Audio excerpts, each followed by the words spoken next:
son of a bitch. God damn, did wrestling give us a huge suck off to our dicks this week. We're going to get into everything from NXT NXT UK's TakeOver in Blackpool, to Ring of Honor's Honor Reigns Supreme, to what Raw gave us that not a single person probably saw coming, even though you kind of did, to SmackDown Live's Lucha Amazing match. All of that and more this week as we...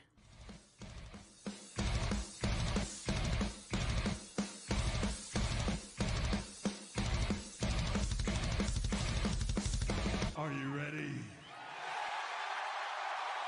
No! I said, are you ready?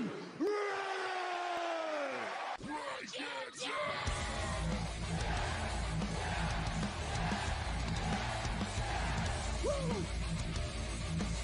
You just made the list! Oh, I knew he was gonna do that. I just knew he was gonna do that. He don't need Janetti. Damn! You don't know what hard times are, Daddy. Austin 316 says I just whipped your ass. Praise to the top, oh yeah. It's just some man! What the rock is cooking? Bulletproof for life, good bout, and good night. They think they got the answers. I change the questions. Oh, it's true. It's damn true. It's darn true. Ladies and gentlemen, you are listening to the most inappropriate pro wrestling show in the motherfucking world. You're listening to Breaking Down the Ring. We are your ring crew. All day, all night. This is Nick. Nick the Dick. First show. Let's do it. Whole fucking Joe. And me, the almighty one, Mikey himself. Ladies and gentlemen, ladies especially. That's why we said you Hello, forward to it. ladies. First time on the show as a permanent host, the one, the only, the power hand himself, Nick the Dick. What's up, fellas? He's the only one who, when he waves his hand in front of him, you can see him. Still see me. You can kind of see me. So we decided we wanted to add another person to the roster. We've been, Callie. Some people on this show have some flaky attendance. Well, Callie left a while ago. We wanted to get a woman. We figured boobs is a good thing for the show. Then I was like, or Nick, because Nick also has boobs, like I do, but they're much more voluptuous. Actually, I only have one boob. Oh, I'm sorry. Yeah, I do. Lance, really? Yeah. Mm. Whoa. I was born, it's like all rib right here. Really? Yeah, so Well, you get like a boob and a half. You are the... It's ribbed for your pleasure. That's right. You are the recall to my total, baby. You're my third tip. I wish I had 3 hands. But yeah, Show's starting off strong. So obviously, if you guys have listened to the show before, you have seen, you have listened to Nick on the show. If you have not, you are getting your first taste of Nick, and I promise you, it's just as salty as the rest of us. Sure is. So with that, we're going to get into what was a crazy week of wrestling, which I will say after watching TakeOver UK, TakeOver Blackpool, I was like, man, we're going to lead with this. And then news from AEW came out, and I was like, holy shit, we're going to lead the show with this. And then Raw happened, and I was like, holy fuck, we're leading the show with that. Because Ring of Honor also came out, and I was like, man, we can lead the show with it. Everything that happened this week is a possible lead for this show. However, what happened on Raw, the push, I guess, the rub, everything that they did for Finn Balor was nuts. Like, more than they've done for a lot of people. I've seen, we've seen Cena give this person's going to be great, but Cena doesn't take a clean pinfall in the middle of the ring after one finisher, for that. Even AJ Styles hit him with 3 or 4 finishers before he laid down and took the pin. And yes, that's even post John beating AJ Royal Rumble match, one of the better Royal Rumble matches better matches anyone's ever seen. But this week, Vince comes out and he says he took away the title opportunity for Braun Strowman because Braun Strowman was chasing down Baron Corbin, and Baron Corbin decided to hide in Vince's limo.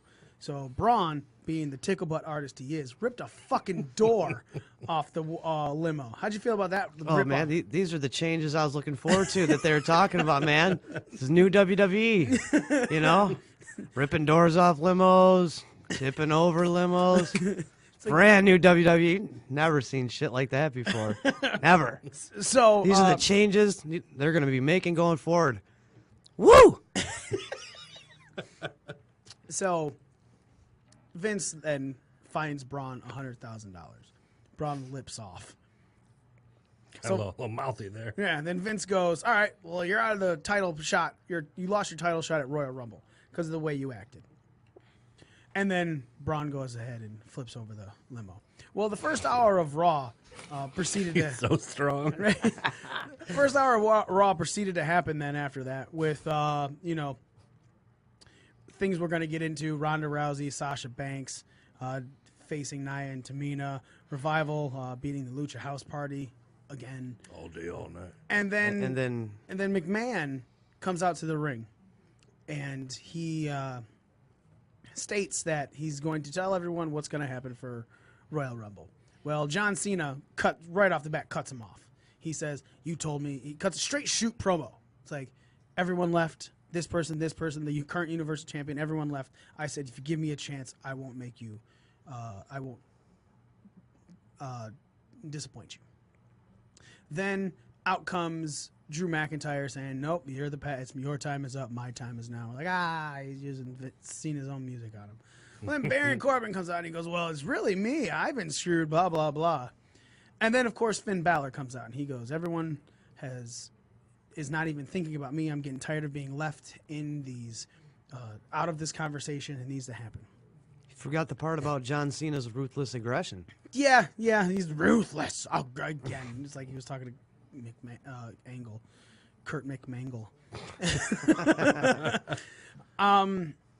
Vince looked at Finn Balor and said, well, I don't think you could do it. You're kind of small. All these other guys are big. Look at all this A beef. lot of beef in the ring. Because we all know Vince McMahon likes big. Loves the beef. So Finn says, but these people have believed in me, and sure as shit. So Vince says, all right, fatal four-way. Whoever wins that goes on to face Brock Lesnar at the Royal Rumble. Well, backstage, Jinder Mahal's like, look, when Braun was going on his tirade, he threw one of the Singh brothers, and I had to attend to him. So I couldn't come out there in the ring. I want to face somebody to try and get into this match. And Vince is like, all right, who do you want? He goes, I'll take Finn. And then he lost to Finn. You know, I do got to say, I don't mean like cut you off or No anything worries. here, but you notice how Jinder Mahal's accent has just been phased out? Because Monday, it was just straight up Americanized Jinder Mahal. So Vince McMahon, I've got blah, blah. And I was like, man, that kind of caught me off guard a little bit. I can honestly say I did not notice that. Did you notice that, Joe? No. He's just like, Well, they've done a good job phasing it out. You got to, I mean, that's probably why you didn't notice it. But. I suck at that. I'm sorry. So then, X3 was watching. So then we go into the match. Finn gets, after a long battle, Finn beats Jinder Mahal, which keeps him in the Fatal 4-Way. And in the Fatal 4-Way, he proceeds to win by hitting the coup de grace on John Cena. Center of the ring, pinned him 1, 2, 3. After that, Cena says, you told Vince, after he said he didn't believe in you, that these people believe in you. But go ahead and add up one more believer to this. I believe in you. And then he holds up his hand. He's, ladies and gentlemen, your challenger for the Universal Championship at Royal Rumble, Finn Balor. So, Joe, I'll start with you because we were kind of talking about this off air. Do you feel that this is not doing anything for him in the long run? Do you think that this is just fodder for Brock Lesnar, that there's no possible way that WWE goes, you know what? Let's put the strap on. No, there's nothing that's impossible. Okay. Never say never. But if I had to make a prediction, I would say, this is just something for Brock to do and to keep him away from Drew McIntyre and or Braun Strowman until Mania. Well, the original talk is Seth to take the strap off of him at Mania 35. Off of Brock? Uh-huh. Where does McIntyre fall in all this? Doesn't. Maybe they're saving him until next year's Mania. Because I know they got big plans for that guy. Yeah. Like championship plans for him. So I would think it's either if it's I don't know. But I could see him taking well. I guess my next question is, do they still have those same plans for him in the current situation? Whereas plans for McIntyre? yeah, which they have to be top title holder versus guy who was like, "Hey, we're going to run with you at some point," to now going, "All right, people aren't watching." Well, where does like Dean Ambrose fall in all this too? Well, he's no longer a champion. And Right, they which killed mean- him. But that could also, with their weird booking, leave him an opportunity to go for the main title hunt somehow. Possibly. I'll be honest, man. Because he's not done with Seth. So, Why wouldn't he be? because there's still something there. I mean, they still hate each other. Well, yeah, I'm sure but we've not seen the last of Seth and Dean. I will say this, man. If I got to watch another fucking Seth Rollins Dean Ambrose match in the next 3 months, I'll be pissed. If I got to watch it before Mania or at Mania, I'll be pissed. So you think they're not going to touch before then? I think it's, hey, we killed this shit. We did it all wrong. We got to let this go and maybe bring it back later. Because there is nothing good about that feud anymore. Doesn't mean that's all true, but that doesn't mean that it's over. You know? I agree, and you can always play something in the long run. But right now, anything before WrestleMania, if I have to watch another Dean Ambrose, Seth Rollins match, as decent as they are going against each other, it is literally getting old. I mean, the fans were chanting, anytime he comes out, they're just bored. They're chanting CM Punk when they were in Detroit. They're chanting, this is boring or this is awful, whatever they were chanting at Seth, which pissed McMahon off the last time that they faced off each other. Well, then there's not a lot of room left for that match even to happen again, like you said, that piss you off, other than on a Raw. I mean, because you know that they're not going to fight each other at the Rumble. They're both going to be in the Royal Rumble. Yeah. So that really leaves only room for Raw unless you go into the next pay-per-view where they fight. But I don't think they're going to drag it out that long. But it still feels a little open-ended. It feels a little open, So your prediction for Mania is Seth and Brock. No. My current prediction for Mania, with the way Raw's ratings were this week, Seth and Finn? I could see Seth and Finn. I could see Finn and... Because my original thought, remember, before this, was Finn was supposed... My thought process was Finn was going to win the Rumble and go and face Daniel Bryan. Because up until this point, McIntyre has been killing Finn. No. McIntyre actually hasn't beaten Finn. Finn got... Yeah, but he's beaten the crap out of him several times and looks super strong over him. And then Finn beats him. Or Finn gets the win in the match. This week. Right. No, not just this week. Like, the match that they had before, like, Finn was another person that beat Drew McIntyre. He won at the last pay-per-view of December. He beat him. We all were surprised by that. They've wrestled a few times. Yeah, and he's won. And the triple threat, them and Ziggler, he won. Finn won again. Ziggler got the pin, but McIntyre didn't win. Doesn't McIntyre hold at least one victory? Possibly. If not two over Finn? If that's true, I would have to definitely go back and look. But at the current moment, Finn has won 2 matches that McIntyre was in. One of them a 1-on-1. Because he's hit like a ton of Claymore kicks on Finn. I agree. And just left him laying in a heap Yeah. a bunch of times. I mean, so what? They just sweep that under the rug too, I guess? I don't know. Maybe they won't sweep it under the rug. It's very possible you could see Finn and Drew and give Brock Lesnar something else major. Where does that at leave Mania. Seth? Then, I don't know. We're going to see another triple threat. I don't want to see another triple threat. Not like we haven't seen one of those in a while. Right. Seth could fucking win and go to fucking SmackDown, and then he could face Daniel Bryan. Yeah. But again, we don't know.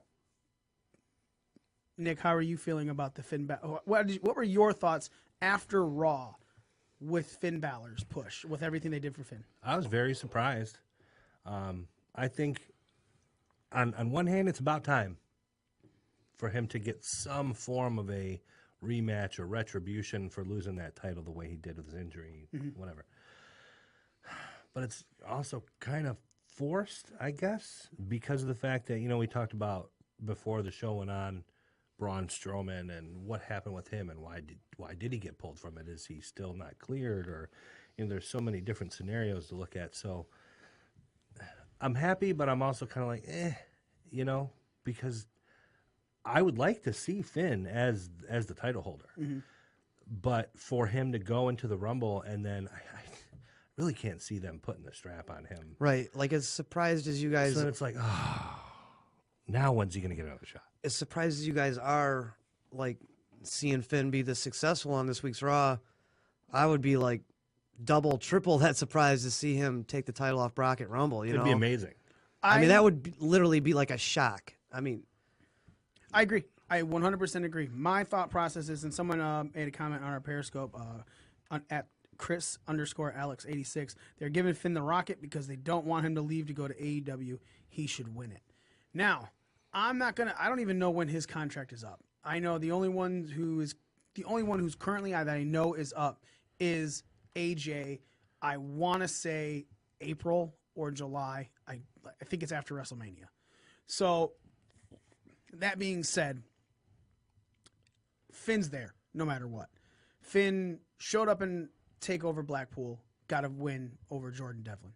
Finn came out on Raw and was pushed stronger than I've seen a superstar pushed in a very long time. Yeah.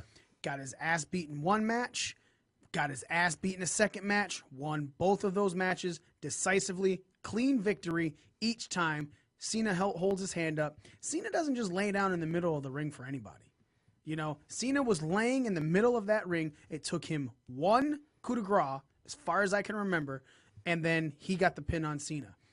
Took AJ a couple forearms, Styles clash. This is the cleanest win I have seen over John Cena in a very long time. Granted, Cena's not really there much anymore, but it does not change the fact that when he's there and even showing up part-time, come on, man, he squashed Elias.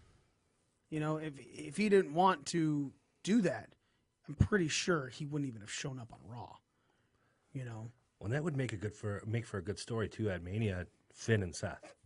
Going back to SummerSlam from a few years ago when they were fighting for the Universal title, now they're going to fight again. Yeah, I mean, it was Seth that injured him. Yeah.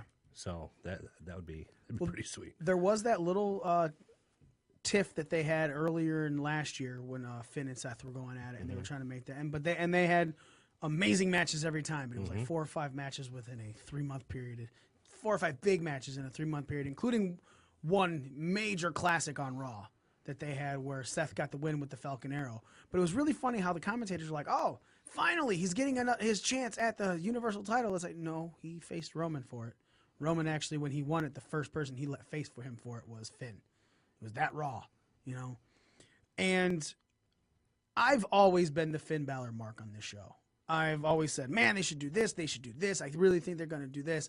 And every time WWE has kicked me in my dick with my hope and aspirations for what Finn Balor should be on Monday Night Raw. But not just me. Again, this fandom, the people that were behind, the dude gets the biggest pops on Raw. I got a Balor Club sticker on my car. Yeah, the dude is mega over. When he started that, hey, they don't think I'm over enough. That's because that's what took him out of last year's Royal Rumble match with Brock Lesnar. Vince goes, I don't think he's over enough.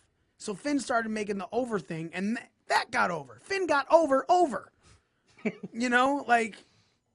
It's crazy to me that if they're going to go have him try again, that if you don't put it on him after what you just did for him on Raw, I feel like you kind of just built him up to kick him in the balls this time. Yeah. That very well could be. It could be a slap in the face to his, AEW and Bullet Club fucking. Burt Crub. Bullet Crub. His Bullet Crub brethren. His Bullet Crub brethren. We get it. It's New Japan. And then what the hell? What was the point with Brock Lesnar then? I mean, you're going to put the title on him at the Crown Jewel, but then he hasn't defended it since, and then you're just going to take it from him. Has he? I think he has. Did he? He defended it. Well, no, that was a non-title match. Him and Daniel Bryan, right? Oh yeah, that's right. This will be his first title defense. But Brock wasn't supposed to have this belt right now, man. No. Yeah, that was just because Roman got sick. This is because of cancer. Yeah. You know, this is cancer. Fucking cancer. Just biggest heel in the company. Roman will never be booed again unless they turn him heel for real.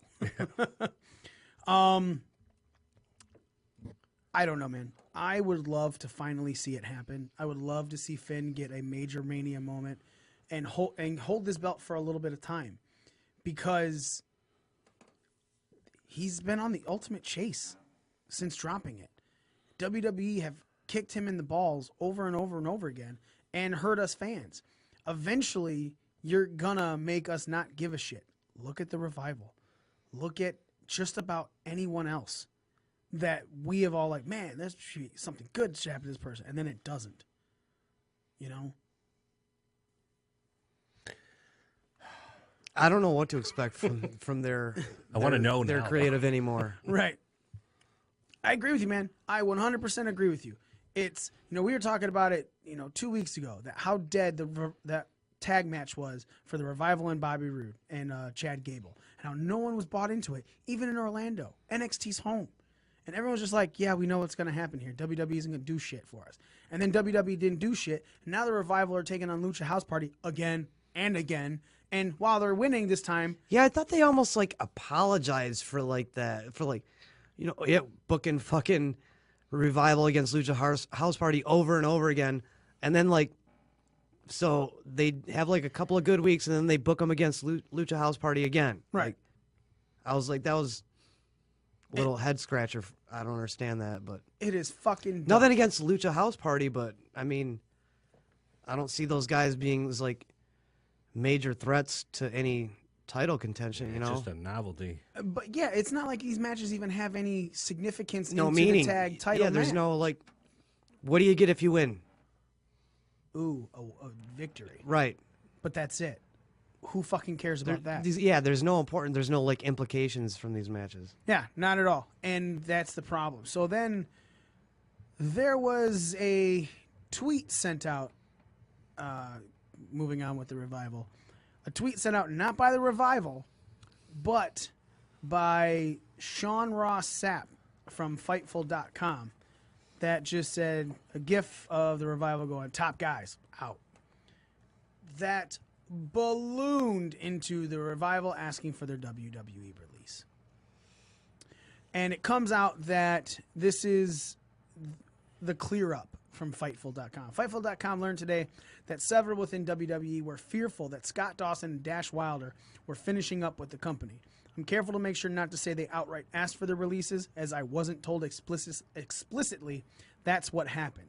Instead, I was told has reason to be very fearful that the Revival are done or finishing up with the company after a situation unfolded at WWE Raw. A release is anything but guaranteed, and our sources were quick to point out that everything is handled on a case-by-case basis. Now, there's been many a mention from the Young Bucks on how they want to face the Revival. There's been same mentions from the Revival how they want to face the Young Bucks. AEW starting up,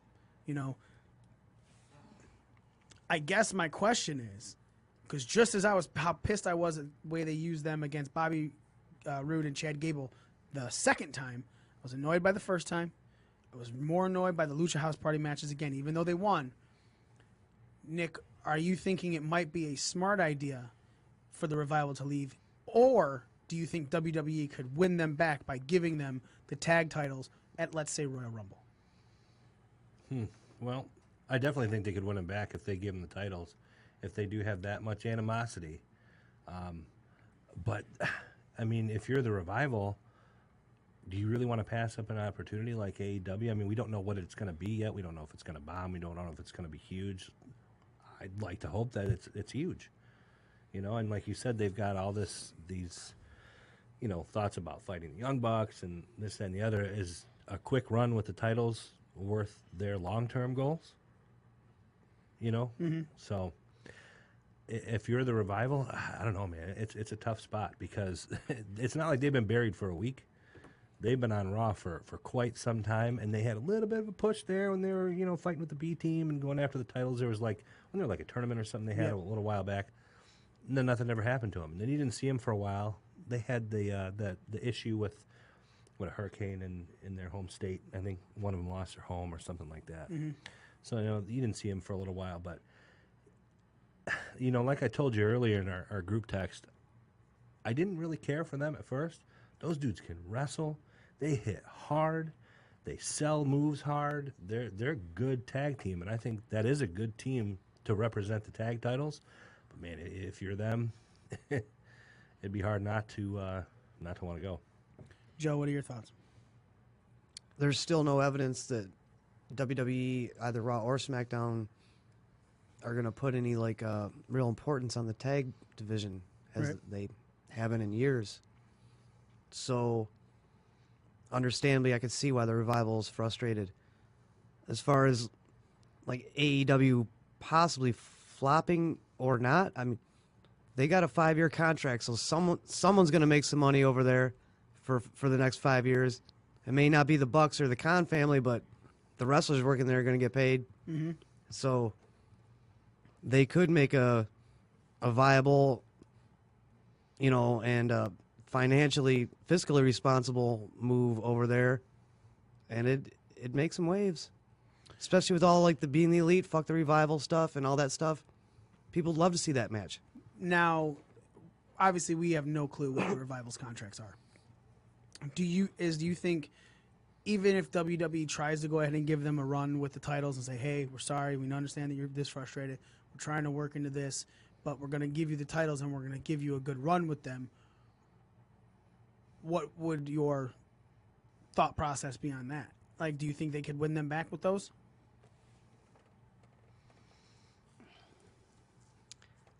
Possibly. I think it would depend on where they're at with their contracts and what you mean by run. I think it also depends on what their terms are, what their plans are long term, not just for them but for the division, the tag division.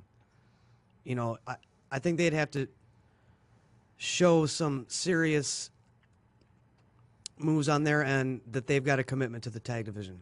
On their end, I mean WWE's end. Because a run, even if it's a decent run, what does that mean when the run comes to the end and the tag division is on the undercard and sometimes not even on the card? Then what? I mean, like we saw on the Raw this week, you didn't even see Bobby Roode and Chad Gable. Right. They're your tag They're champs. the champs. Yeah, you didn't even see them. So you haven't seen them the last 2 weeks, actually. That's not evidence of putting importance on your tag division. That's what I'm saying. There's no evidence that they're going to do that yet. The last 2 weeks, the only tag match featured on male tag match featured on Raw has been the Revival and Lucha House Party. So at least Revival is still on television, but it's a situation where at least me personally, I'm like, man, you have fucked me over so much. The crowd is dead when I wrestle. It's the quietest it is the entire night. We're on the shittiest part of this, which granted they were put on the first hour, which is normally the largest rated hour, which still was this week, but it's to a point where no one cares anymore because it does not matter what you give the Revival. Wins, loss, anything. They're just there. There's no reason to get behind them. They're in a situation where there's no one knows if they're the good guys or if they're the bad guys. It's like, do we cheer for them? Do we boo them? Do we hate Bobby Roode? Do we hate Chad Gable? Do we hate Lucha House Party? They don't know what to do. They're not the good guy. They're not the bad guy. They're the top guys. But the problem is the fucking audience can't buy into them because you're not giving them a definition. You're not making them. Name your face tag team in the tag division on Raw. Can anyone? B team. B team. I was just about to say. There you go. Okay, so we'll go. Rhino and Slater. All right. They're doing what? Nothing. Nothing. All right. Now name the heel tag team on Raw. I'm drawing a blank. Seriously. AOP. Oh yeah. Also they have doing been nothing. doing nothing. Yeah, also but- doing nothing. So we just named off 3 teams. I guess Chad Gable and Bobby Roode are the face team, right? But that's the Kinda. thing. You just don't know. Like, they're allegedly face, and they were definitely face when taking on AOP. But the way you've been having Revival go against Lucha House Party, AOPP. yeah, getting screwed over by the Lucha House rules, that kind of made everything wonky. And then you had them face the tag team champions who, first match, won wonky. Second match, won wonky. This is your face team that is winning by ways that a heel team should win. And whatever happened for like any type of rematch or readdressing or for The second Revival's one, foot being on the rope during the pin? yeah, because they sure Did they get a yelled- rematch or was that even addressed? Or Yep, that was 2 weeks ago, and last week the Revival yelled at Lucha House Party for knowing it, but yet they didn't say anything about it. Oh, but this week they got a little bit of redemption because of whoever they were pinning from the Lucha House Party had his foot on the rope, and then they knocked it off. So like, I would like to point out when I was going through Well, that makes it all better. when I was going through this fucking card to figure out what I was talking about at Raw, I was like, when the fuck did the Revival face Lucha House Party? Like, I had to go back and watch Raw. Go, oh yeah, I literally. That's what you've done to your tag team division, and the Revival, who I love. You made me literally forget about them. Literally. Yeah, we can address the tag team divisions woes again when we get to SmackDown. Yeah. So, that being said, let's talk about the ratings for Raw and one huge announcement. So, Raw's ratings, we have mentioned many a times, has not been really good. You know, they had their lowest ever ratings 2 weeks in a row. November 26th and December 3rd were November 26th, they hit 2.369 million viewers. And December 3rd, they hit 2.285 million viewers. Oh, and I'm sorry, then the December 10th episode where they hit 2.194 million viewers. Well, then post TLC is when Vince came back and they hit 2.57. Then, of course, there was the Christmas Eve episode and the New Year's Eve episode, which didn't even cross 2 million. So those, whatever, they're taped. People basically know. No one's really home watching them at Raw anyway in those nights. But this week's Raw did something that hasn't been done on Raw since September 2018, and that was hit 2.7 million viewers. The last time it was like that was on the September 10th episode where it was 2.74. This week's was 2.722. But what was crazy, these ratings didn't even drop first hour to second hour. First hour, they pulled in a 2.775 if we're going to get technical. And then it actually went up a little bit for 2.785 million viewers for the second hour. And then 2.610 for the final hour. These are some of Raw's better ratings. And while there is the whole, yeah, well, football wasn't on this week. There is that argument. This show hasn't had an hour higher than the first hour. And I want to say since summer. It's always been dropping. Like the first hour you get your big stuff. Second hour you get your meh. And then your third hour you're supposed to get the main event. But that rating doesn't, bow. It fucking just keeps dropping and declining. This week you saw an actual increase go into the second hour. Now, is that Finn getting that push? Or is that nothing else to watch? Because I don't understand. What the fuck else is on Monday nights at 9 p.m.? Besides football? Besides Raw. Right now, well, yeah, when there's no football on, what else is on? Nothing. Yeah. typically nothing. Yeah. So Raw scores a gain in the ratings first to second hour. Is that going to do it? Is that showing Vince, hey, this is maybe you should have paid attention? To Finn? To Finn, anything. This is what you're truly doing. You're finally pushing this. But at the same time, Vince also came out at the top of the second hour. Well, if you're going to have a 3-hour show, you got to keep your audience captivated for the majority of that 3 hours. To me, that's a problem when you start the show high and you end the show low, especially when you got a main event in that third hour. Mm-hmm. I mean, I think what they did is they had something that got the audience on a high in each hour. They had, the beginning of the night with, the Braun Strowman thing and Vince McMahon coming out and the announcement of that 4-way. Then in that, did a moment of bliss happen in that second hour? The tag titles? No, that was the third That was hour. the It was third right hour. before the That was the main that was the event. top of the third hour, wasn't it? It was little at the beginning because that match was the 4-way was a half hour long, so that happened around 10:30. Yeah, okay. But yeah, they got to keep something to keep everybody's interest for all 3 hours. I mean, you really do. If you're going to go that long. This is still a major drop from what it was last year. Yeah. The year before, when football ended, like they were at like 3 million viewers. For that bounce back episode. Well, they've got a disenchanted audience right now that they've helped build in this previous year. So it's not just going to change overnight. I mean, it's going to take some time to build the ratings back up. True story. So speaking of Moment of Bliss, Alexa Bliss comes out and she says that she has an announcement to make. That Are we going to talk about the before it went to commercial before that? Yeah, we'll get into that. She said that she got the scoop from Moment of Bliss. What's going to happen with the WWE's Women's Tag Team Championships? She said at the Elimination pay-per-view, inside the Elimination Chamber, there's going to be 3 women's tag teams from Raw, 3 women's tag teams from SmackDown, and the winners of that match will be crowned the first ever WWE Women's Tag Team Champions, and they're floating champions, so they can go to any show and wrestle. Well, that's better than having a set of tag champions on each show. True. What do you think when they revealed those belts, though, Joe? I thought they looked good. They look a lot better than the Copper Penny men's ones. They look real good. The Spartan one, like the Canadian Penny ones. The Gladiator one. Right, yeah, I don't. It's so bad. And then they made them silver, so they look better now. On top Right. of red and blue straps. What did you think about the belts when they were revealed, Sir, Mr. Nick? I thought they looked fantastic.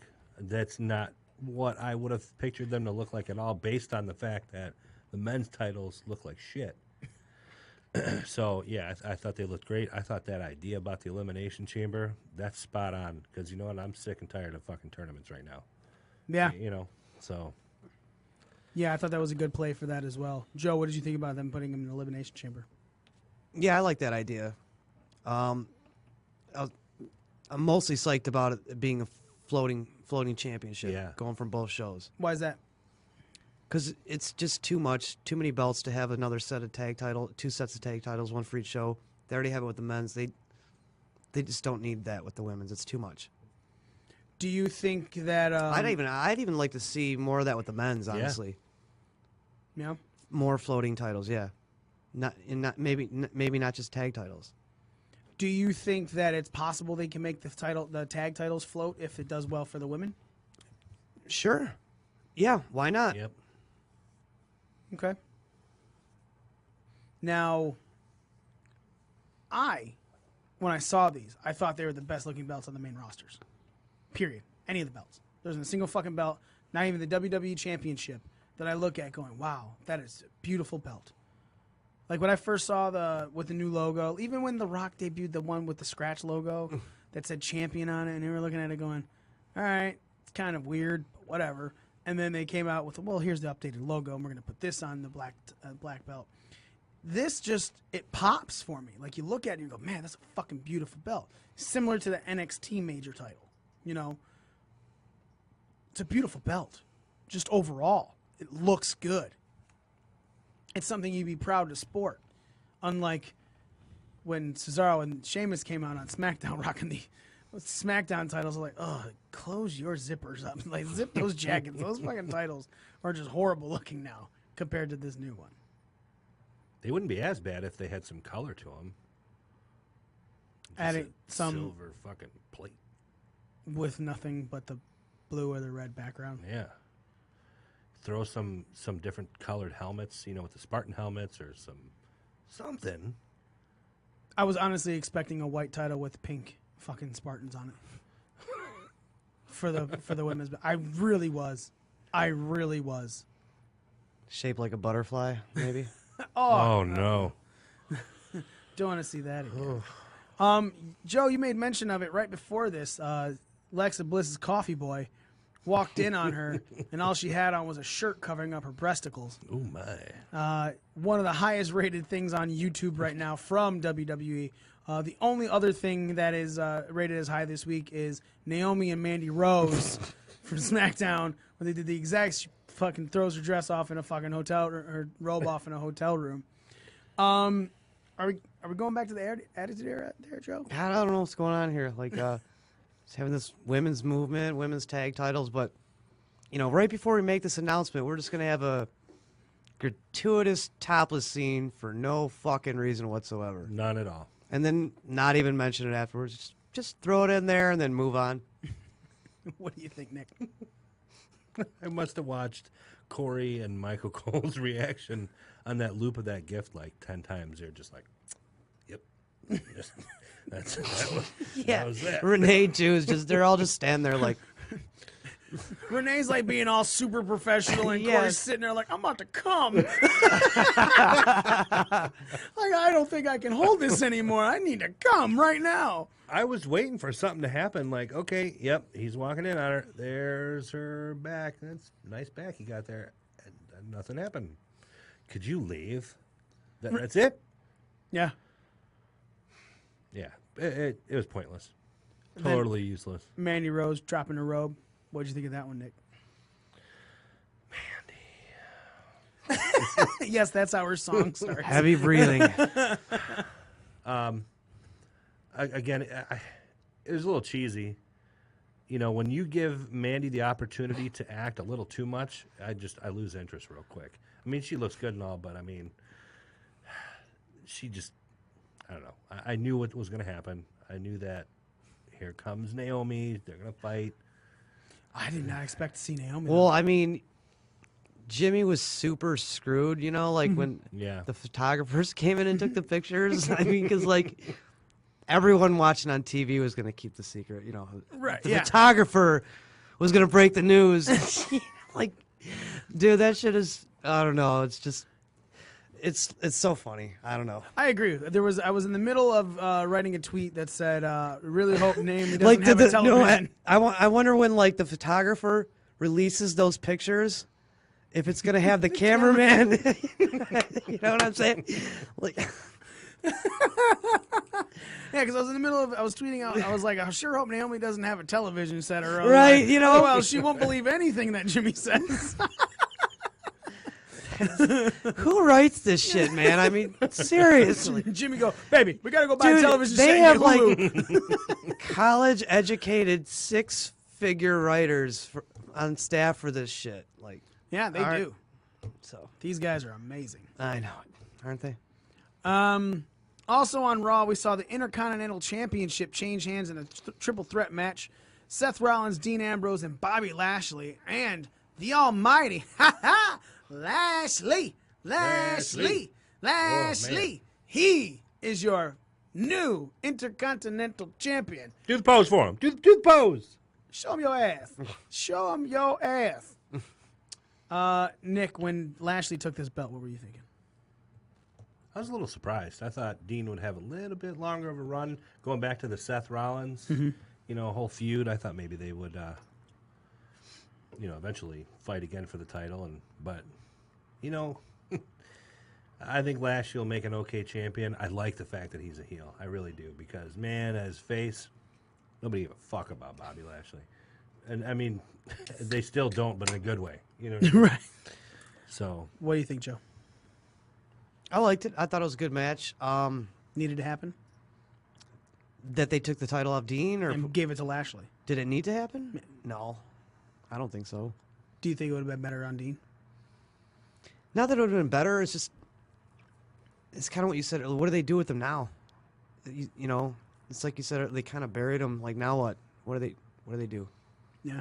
Unless unless they just keep extending things with him and Seth, which, as we already stated, nobody really wants to see that right now. So, At all. In any way, shape, or So form. yeah, where do they go from there with him? I mean, what do they do with his awesome Sugar Bear Bane jacket? That was my highlight of Raw. actually is when Corey Graves referred to Dean Ambrose as Sugar Bear. That was my favorite part. I did not even hear that. Yeah, right after they did the advertisement for the Sugar Bear, the Sugar Smack cereal. Then Corey Graves made some remark about, well, Sugar Bear's right here defending the IC title because of his fucking gaudy ass jacket. You should watch it. It's pretty funny. Oh my God, Yeah, he called him Sugar Bear. that's spectacular. I thought so. Nick, are you feeling like this might be what could reinvigorate Lashley as far as a character, giving him an IC title run? Or is this going to do more damage to Dean Ambrose losing the belt so quickly, I guess, than it is going to help Lashley? I don't think it'll do more damage to Dean. I think it'll help Lashley more. I think the combination of him having that belt, him having that little fucker Leo Rush, I think him being heel, all that is really going to help propel him to the next level. For his last run, which I would assume, with WWE, however long it may be, it'll do more help for him than it'll do harm for Dean, I think. Oh man, I don't know.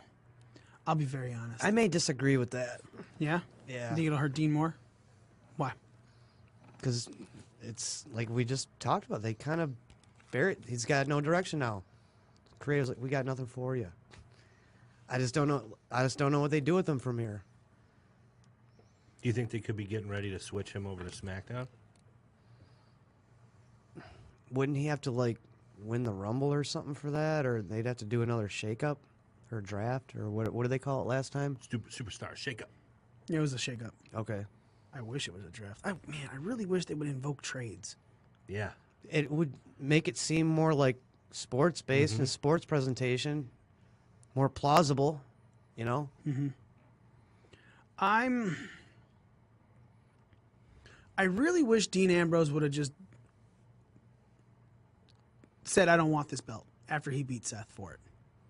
I think coming out on Raw that next night would have been the ultimate fuck you, Seth Rollins. Pulled like a Naito. Right. I just wanted to take everything that you had. I want to destroy you. I took away your IC belt. I don't even want it. Take it. Give it to somebody else.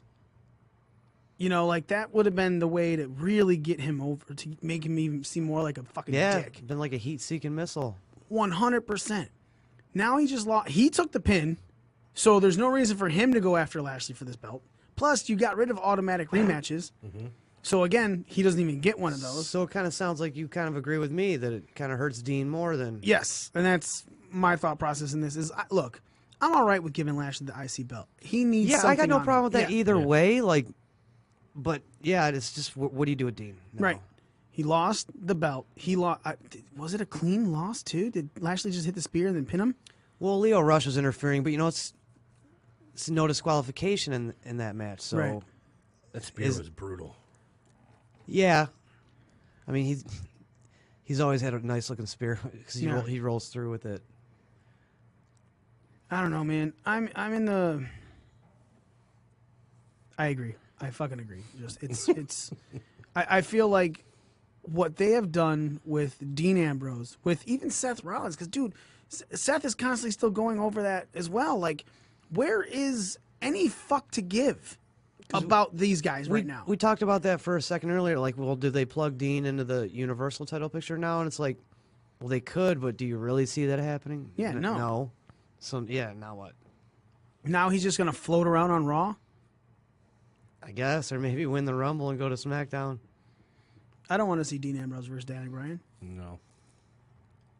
It was much more intriguing with Finn Balor versus Daniel Bryan. Yeah. It's fucking dumb. Gonna give him a talk show? You know what's amazing is I have to say that as much as we're talking shit about certain elements to Raw, like me forgetting the Revival match, like them feeling like they dropped the ball with Dean Ambrose and Seth Rollins, this is a lot of like past stuff that's still resonating with us. Because this episode of Raw didn't suck. It was not a bad watch. It's not like the other last 5 weeks where it's a fucking chore to sit through and go, God, I gotta watch all of this. I will say that it started off slow. That first hour was like, okay, but the minute they announced that fatal 4-way to Finn having that match at the end of the second hour to them going on to having the fatal 4-way and everything and the women's tag titles in the third hour, Raw was a good show. Raw did not suck this week. It wasn't amazing. It wasn't, oh my God, one of the best Raws I've ever seen. But it wasn't, yeah, I can see why they have record lows. Yeah. You know? So, and it's weird because no matter, we're still kind of shitting on it. But it's like we're nitpicking little things, but it's because WWE has dug themselves so deep into a fucking hole that how are they going to climb out of this now? You know, it's like you need something.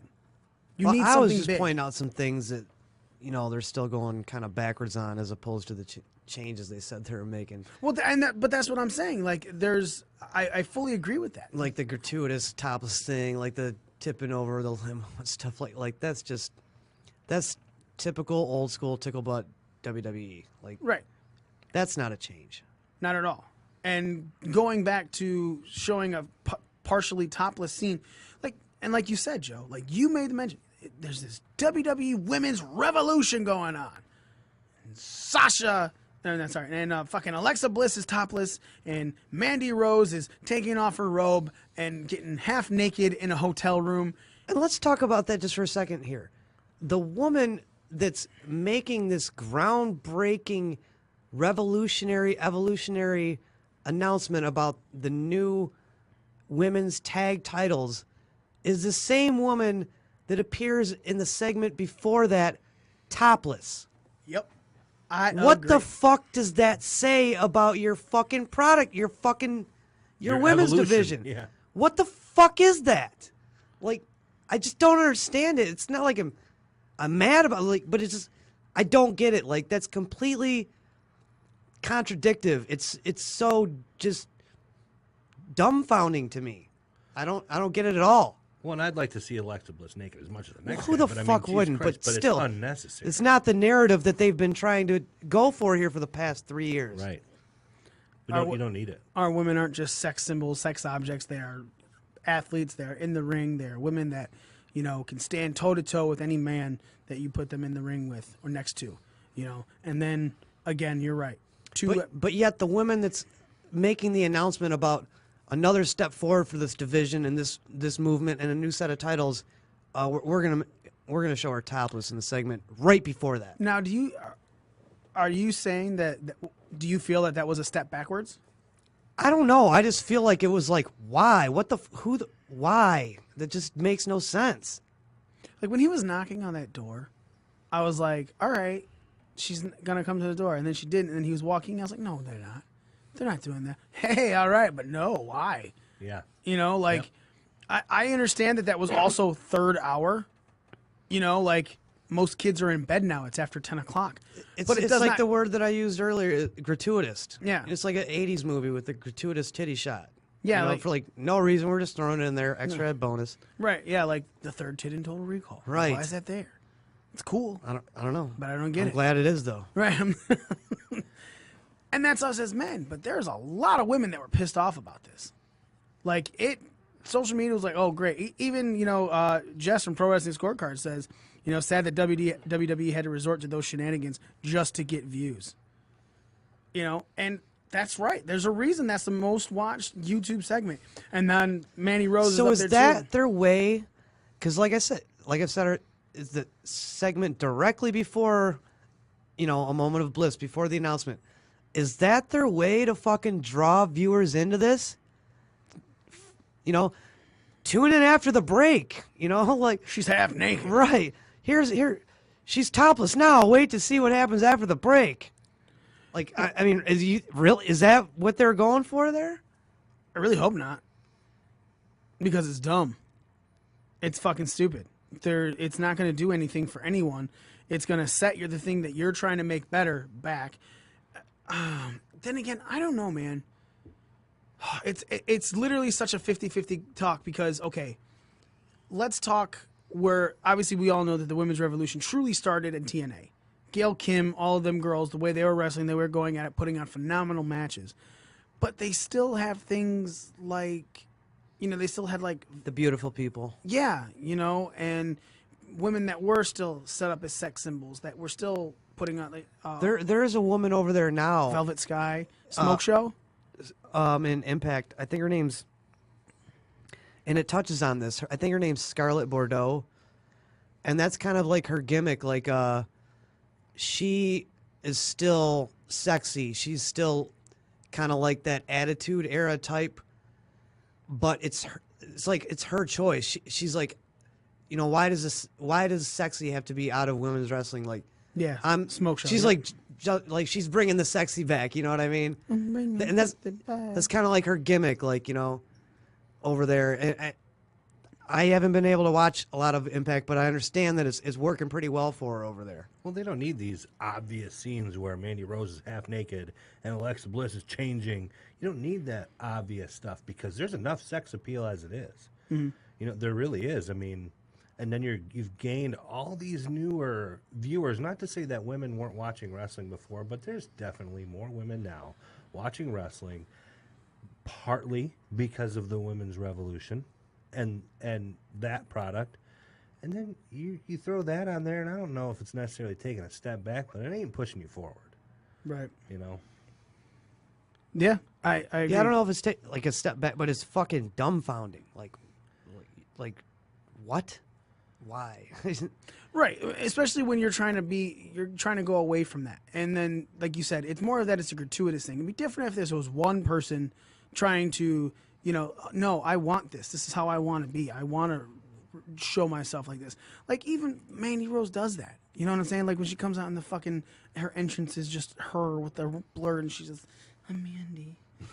It's like you get it. You're trying to do something like that. You've been practicing that, I can tell. Well, I was just had an itch. Okay. So, again, and it seems like they're just taking a step back. Speaking of step backs in the WWE Women's Division, what the fuck was going on with Ronda and Charlotte? Dude, that pissed me off, dude.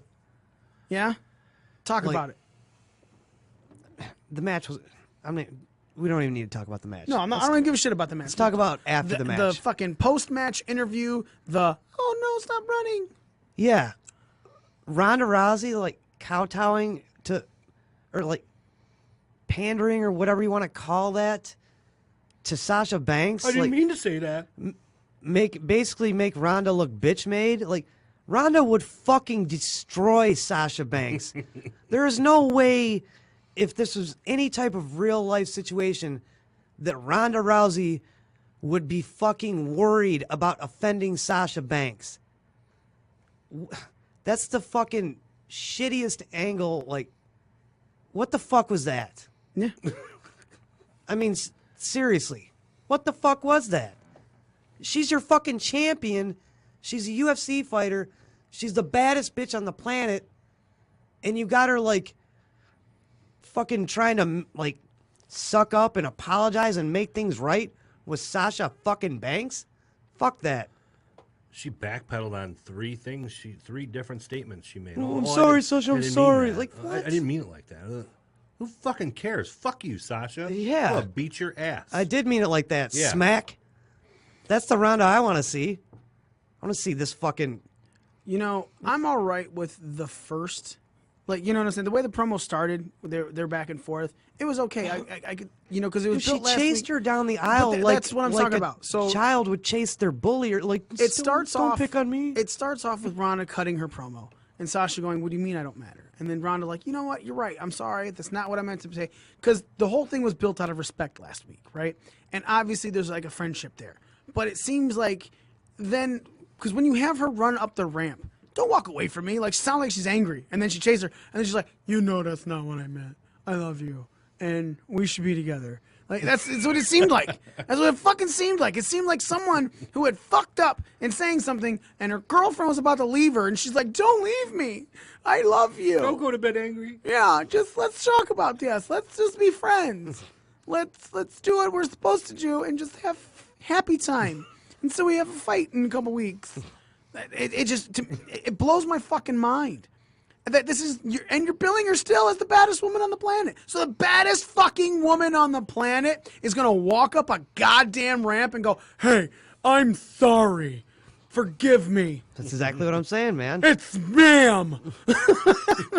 The most passive aggressive woman on the planet. It fucking blows my mind. And that hurts Rhonda. See, that's why when you're saying like Raw was good this week, see, it's stuff like that sticks out of my mind, and I'm like, it was okay. Well, that's what I'm You saying. know? It was good. It wasn't great. It wasn't spectacular. It wasn't amazing. But there are way more good points of good on Raw than there were bad. That was a bad one. Me forgetting the Revival, also bad. You know, that's the match. But Topless Bliss, it's right there in the fucking hot center. but stupid. Right, not necessary. The reveal of even the promo that Heyman was cutting on Moment of Bliss was good. And yes, you finally got to see the goddamn call-ups show their face. Nikki, Nikki Cross had a match on Raw and won. You know, you want to play? I'll play with Nikki. You know, and that's fine. That's fine. It was great. It was a great little debut. The fucking Heavy Machinery debut, That was though. funny. He comes on, pretty lady, pretty lady. That was the other thing. He says all like, pretty lady, yeah, Joe's. So sorry. Tucker Knight pulls him in the back. Who's going to be called Tucker, by the way? You just know it. You know it's going to be Tucker and Dozovich. Oh yeah, you know Andrade is just Andrade. Yeah, now. well, that's. But so Raw for the most part, and then you got to see Lacey Evans sitting, talking to Dana Brooke, Drinking a mint julep. Yep, that's what she loved. It's wonderful with her hat. You saw her, you saw Nikki, you saw Heavy Machinery. You know, you saw EC3 because he was in line hoping to get a shot at the fucking Universal Championship. Along with Jerry the King. It was come out of there because he had They're just in signed his new deal. They're in Memphis. Too. Yeah. So you had to have Jerry the King Lawler. But again, at least now you got to see these call-ups. Except one. Lars. The biggest, baddest one of them all. Lars motherfucking Sullivan was not featured. And there was a lot of talk as to why he wasn't featured. Well, it's being reported that Lars had an anxiety attack. Possible. There's also been panic attacks. Either way, something where there was something with his mental health before Raw last week, to where he left or didn't show. One of the two things.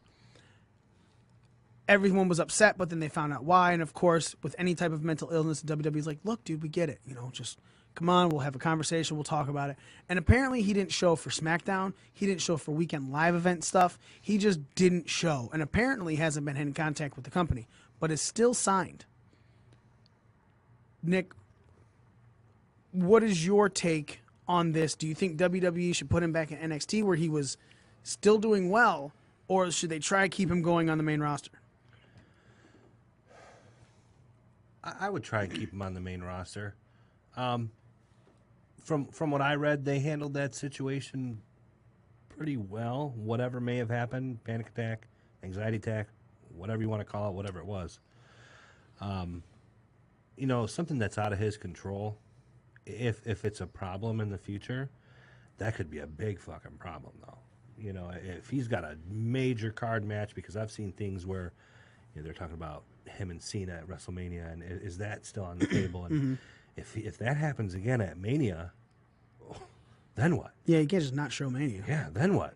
So that's a tough call. That's a real sensitive situation. Joe. See, I know there's certain protocols they have to go through, like corporate company-wise, with things like this, in order to not be sued, and they have to do what's right for PR and HR and all that. Right. But at the end of the day, Vince is going to look at this guy like he's weak, and then he can't rely on him. Period. That's it. Which it's already been said that he's pretty upset. Everyone said that he was upset after the beginning of it, like the money thing, but then when they found out, Vince was like, all right, at least the sources, the myriad of sources that have been talked to about this have all said Vince was totally understandable. I was very cool with it. It's like, I get it. We can ease you into it. Yeah, but, one time maybe. Right. But even maybe a couple times. I'll give you a couple. But there's a huge difference with having a couple anxiety or panic attacks before a show and then not showing for dates. You know what I'm saying? to where, and no one's having contact with you, I guess. Again, this is all dirt sheet talk, and it could very well be someone had a conversation with them, and they're just letting it go, but no one is talking to the people that the people from the dirt sheets are talking to, so they don't know. But it just seems to me like if that's what's happening, if you're literally just not showing up, then it becomes a you're unreliable situation. And then I could totally see Vince being like, all right, well, fuck you. We all know how Vince is. I mean, he looks for strong people. Mm-hmm. He looks people that can carry weight on their shoulders, you know, people that he can rely on. Horses. Someone that, and I mean, like Mickey Redmond used to say, like, this is no place for a nervous person. I mean, you're around millions of people. You got cameras, lights in your face all the time. You're expected to talk. You're expected to perform. You're expected to be physical. You're expected to do the travel, to do the grind. And if that's going to cause you too much anxiety, then, well, sorry, son, maybe this business isn't for you. Right. Yeah. Understandable. Let's move on to NXT UK's TakeOver Blackpool. Zach Gibson and James Drake defeated Mustache Mountain to become the first ever NXT UK champions.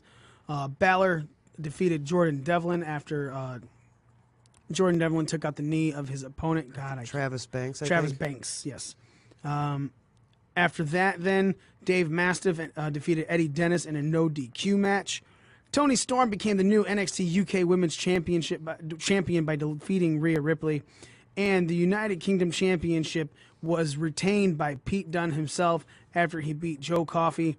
And then after that, Walter emerged from the back to stare down Pete Dunne in the center of the ring after kicking Joe Coffey back out of the ring. Let's talk about the first things first. I mean, we did not cover it basically at all. Toni Storm left social media recently after an ex of hers posted nude pictures and a video of her playing DJ Diddles onto Diddling the daddle. Yeah, onto social media. And then a bunch of people began to tag Toni in it, demean her and everything for what she did. I can't say exactly what they said. I didn't see any of the tweets, but it did cause Toni Storm to leave social media, all forms of social media. She has since come back after winning, this title and things like that. But it even went into part of the storyline. There was at one point where Rhea Ripley was just like, we support Toni. Fuck that. I don't support her. Bringing real life into a storyline, which always makes anything better. Yeah, I like that. Yeah. So obviously we put out a tweet at one point that said, look, it's not like this girl was just going out there being a whore. She didn't page it up, which even Paige wasn't being a whore, but she was just. Yeah, she was. Yeah, it's her sex life, but that's how she chose to live her life. But she wasn't like putting it out there for everyone to see. And then when someone busted it, they would found out there was cum all over the fucking NXT belt, blah blah blah, so on and so forth. When you're filming everything, yeah, it's gonna get out. One would expect others to see it. Yeah, at some point in time. Yeah, there's that. So Toni was very little. There was a shot of her frontal, but everything was covered outside of the diddles. That's the most that you saw. But everything overcame. She's back on social media, and she won the NXT UK Women's Championship. Nick, you said you were watching this match, and we were all talking about how great of a match this was. What are your thoughts on it, man? It was a good match, and I think Toni Storm, she's going to make a good champion, and I do feel bad for somebody like that, especially when you say that they're not putting themselves out there like a whore. There's so many women out there that have taken photos of themselves, sent to their man, done that, whatever. She's a human being. It's an honest mistake. I like the fact that they did play into that. Like you said, playing off those real life scenarios just really makes that build even that much better. But overall, I thought it was great from the match to the storyline build up. It was solid for sure. Joe, is it a win that you felt Toni deserved, or do you think that this is jumping on that social media support bandwagon? No, I've always been a fan of hers. I met her in Livonia at the last Evolve show, and she was there with Progress, who's also there. Super cool. I was disappointed at her when she didn't win the first Mae Young, actually, and that they didn't sign her. So I thought that she had it. I thought this was a perfect scenario, actually, for her to take the title. What happened in real life, she was always a figure, a character that was really good at drawing like empathy and sympathy from the fans. And so this little sex tape thing just it kind of actually helped with that, I think. And Rhea Ripley is like the perfect opponent to bring all that out because she's a big bruising badass bully of a girl, and is perfect girl to play the bad guy The to fuck the you to this. to the real life bullied Tony Storm. So this is like a feel good moment for her and for their women's division. I think it's the right move to make. What do you think about the match? Good match. I mean, nothing really stands out as being like a spectacular holy shit oh my god moment to me. Okay. And that's what when I remember specific things about wrestling, it's usually like moments, like a specific spot or a specific something that's like you can point out without even thinking about it for the match. So I don't have anything like that for the match. All right. Pete Dunne kept his modern era title streak, which is the biggest, longest, and everyone said the modern era. I think we're now at 606 days, because I think it was Saturday was 603, so it's 607 days that Pete Dunne has been a champion for a top title for any brand in the modern era. Is this something that is only being allowed because it's the UK title and it's not something that's been seriously featured? Or is this something that is just, man, they want him to be this supremely long reigning champion because of how well he does, Joe? I think it's more the former. I mean, they didn't even have a show for the UK brand for the longest time. Not to say that Pete Dunne isn't a worthy guy to carry that, but I mean, you're not going to see Pete Dunne carry like the WWE World Championship that long, or even the IC belt that long. So, yeah, I think it's because of somewhat to do with what brand it is. Nick? Yeah, I would definitely agree. I mean, in this day and age, if Pete Dunne were on Raw or SmackDown, even the NXT World Title, that's broadcast every week, they're not going to let that fly. And it's not taking anything away from him. He's a great wrestler. Yeah, I'm a big fan of his, actually. But, I definitely think it plays off to that whole UK, not a whole lot of people. There's still not a lot of people that even know who he is, But then you throw that out there like, dude's been champion for over 600 days. Yeah, well, you piqued my interest. You know what I mean? So, what's funny to me is I made a post, like, Detroit sports, we're obviously in the Metro Detroit area. We're all huge. We're all sports fans here for the most part. But it's really funny how there was an article posted that it was 1,000 days. On Saturday, it was 1,000 days since Detroit, any sports team, had won a playoff game in any sport. 1,000 days collectively. And I made a comment. It was like, yeah, and Pete Dunne's been champion for 601 of those days. Someone commented on it, was like, yeah, and he's only defended it 7 times. And I was like, what are you talking about? Like, he's gone to a myriad. Just because you haven't seen it doesn't mean this is a Brock Lesnar, Kazuchika Okada situation where this son of a bitch, and I went and I counted it. I went to his list of matches, and son of a bitch defended that title 27 times. Other promotions. Yeah, he's taking it to Progress and shit like that. And obviously, places you don't think he's going to lose it. You never know. Still, Triple H could say, yeah, let's do something really fucking crazy. They've changed titles and house shows and shit like that before. Yeah. That's not unheard of. Yeah, so it kind of, and that's kind of the point of that you guys are making is the casual fan is going, he's barely defended it. While anyone who's been truly following him is going, no, that son of a bitch has defended it a lot more than a lot of other people have defended their belts.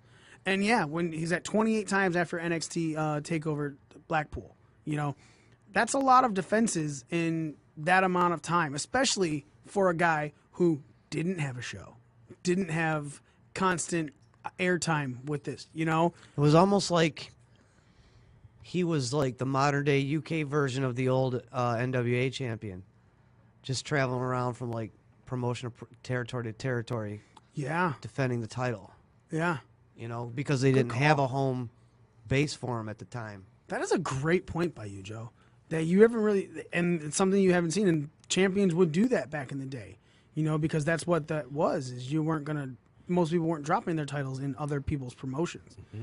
That's a really good fucking call by you there, Joe. Yeah, I agree. But it does not take away from the fact that he put on a great match. Him and Joe Coffey put on a really, really good match. Highly entertaining, to the point where not only were the fans chanting, "This is awesome," they were like, "Are you watching, Vince?" Mm-hmm. To which Vince tweeted, "I watched NXT UK TakeOver, and it was awesome." Pete Dunne fucking quoted it, shared it on Twitter. The guy that runs Vince's Twitter wrote that. Thinks he might tweet himself every now and then. Maybe. I guess we'll never truly know. Right. And so Vince goes, "Let me put out this tweet." I'm like, well, at least once we know that Vince put out a fucking tweet all by himself. When you saw Hunter was being interviewed by, I'm not sure who the guy's name is, one of the UK, interview gentlemen. Did you see that? No. So he was about to ask Hunter, "Did you hear the chants?" And Hunter cut him off, and he said, "Yeah, we all heard that. I want you to keep your job. I like you having a job here. I want you to keep your job." He cut him off when he wanted to ask about, "Did you hear the Are you watching Vince chants?" Now I want to. Is this like a post? Yeah. Oh yeah. I'll have to find it. It was like Might a have been on Cult of Kayfabe. social media thing, Yeah. or not on the actual broadcast. Nope. It was on. I want to say it was on the. Oh, The like KOF site. and like sometimes Triple H goes to WWE.com Facebook or exclusive. Facebook Live or Yep. something like that. Mm-hmm. Yeah. Oh, that's crazy. New first ever NXT UK Tag Team Champions were crowned with Zach Gibson and James Drake going over the highly favored to win Mustache Mountain in Tyler Bate and Trent Seven. What did you think of that match there, Joe? Great match. Yeah. I kind of thought they had to give it to those guys because it would just probably been too predictable to give it to Mustache Mountain. Yeah. Everyone was thinking, "Oh, it's a shoe-in. Mustache Mountain's going to take this," and then they didn't. So I think that was probably the right move. That's what I thought. As much as a fan, I would rather see it go to Mustache Mountain because I like those guys a lot. Mm-hmm. So, but yeah, when Tyler Bates in a match, that kid, he's got something. It's hard to have a bad match with him in it. That kid's he's a little fucking beast, man. Fucking having both of those guys on his shoulders doing the Yeah. airplane swing. Yeah, dude, that kid is amazing. Yeah, there's one something of his where it showed like there was the strength of him. I like the psychology of that team. Like Trent Seven, the old grizzled mentor, Tyler Bates, like hero, total Colin Firth and Kingsman, Oh yeah, kind of like that. Where he's super smart, got all this like his body's breaking down, but he's got this young pupils, just this fucking brick house, so it's like whatever Trent Seven may lack in his body breaking down and physical ability, Tyler Bate can make up, but still Trent Seven's there to kind of like steer that ship in the right direction, and like maybe he's nursing a injury from being old, and they can work that in the storyline. It just works, right. It's good. It's a good dynamic. I like it. Did you think that was a good way to kick off TakeOver UK, TakeOver Blackpool? God, Yes, I do. What about- You got to get show like that. That's like the first takeover for the UK brand, right? Mm-hmm. You got to start out the gate. You got to come out swinging hot. So yeah, Nick. Yeah, and the match, while it was long, there were never any points where I was like, "Fuck, man, come on, let's do something." it was There long, but al- it kept always, you. It kept Yeah. you hooked. Yeah. It kept you hooked. There's You're always something going You were on. never like, "Is this over yet?" I mean, it kept you like interested the entire time. I thought anyway. I was. Yeah, for sure.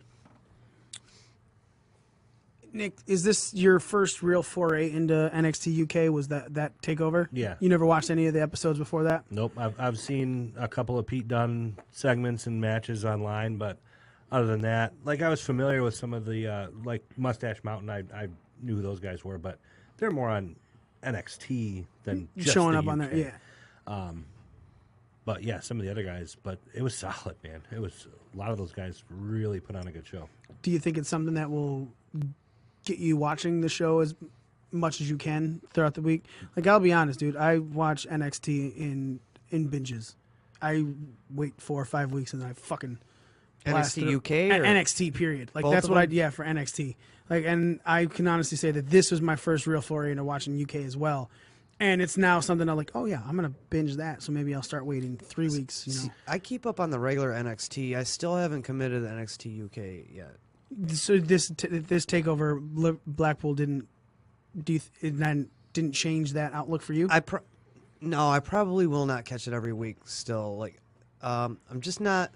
And maybe I would be if I watch the show more, but I'm just not invested in a lot of those guys. Mm-hmm. There's a few that I really am big fans of, but there's, quite frankly, a few more that I just don't give a fuck about. Right. So like even like having Tony Storm, having Tyler Bate, having Pete Dunne, it's not enough for you to go, you know what? Let me. Those are the people in that brand that there's basically those are the ones that I care about. Not much more than those ones you just mentioned. Well, now I'm interested to see Walter. See. Well, yeah, I guess you could say, yeah, we haven't got to him yet. He I would definitely be interested in. I wonder. Is he going to be UK exclusive, or are they going to try to work him in?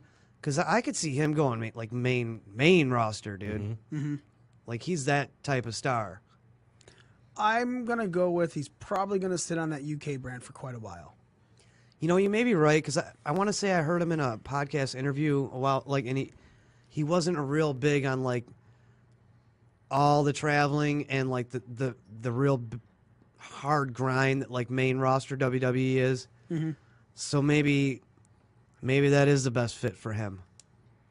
Plus, it'd keep him, more centralized, and he wouldn't have to travel as much. Yeah, stay closer to home. Exactly, and it just seems like it's the perfect fit for him right there. Do you think that might get you into the show now more, Nick? Yeah, a little bit. I think, like to your point, you said you would be binge watching it, and I don't think I'll be catching it every week. But, if there's a couple episodes on there, hell yeah, absolutely. Mm-hmm. Let's talk about some SmackDown Live real quick. SmackDown Live happening out there in Birmingham, Alabama.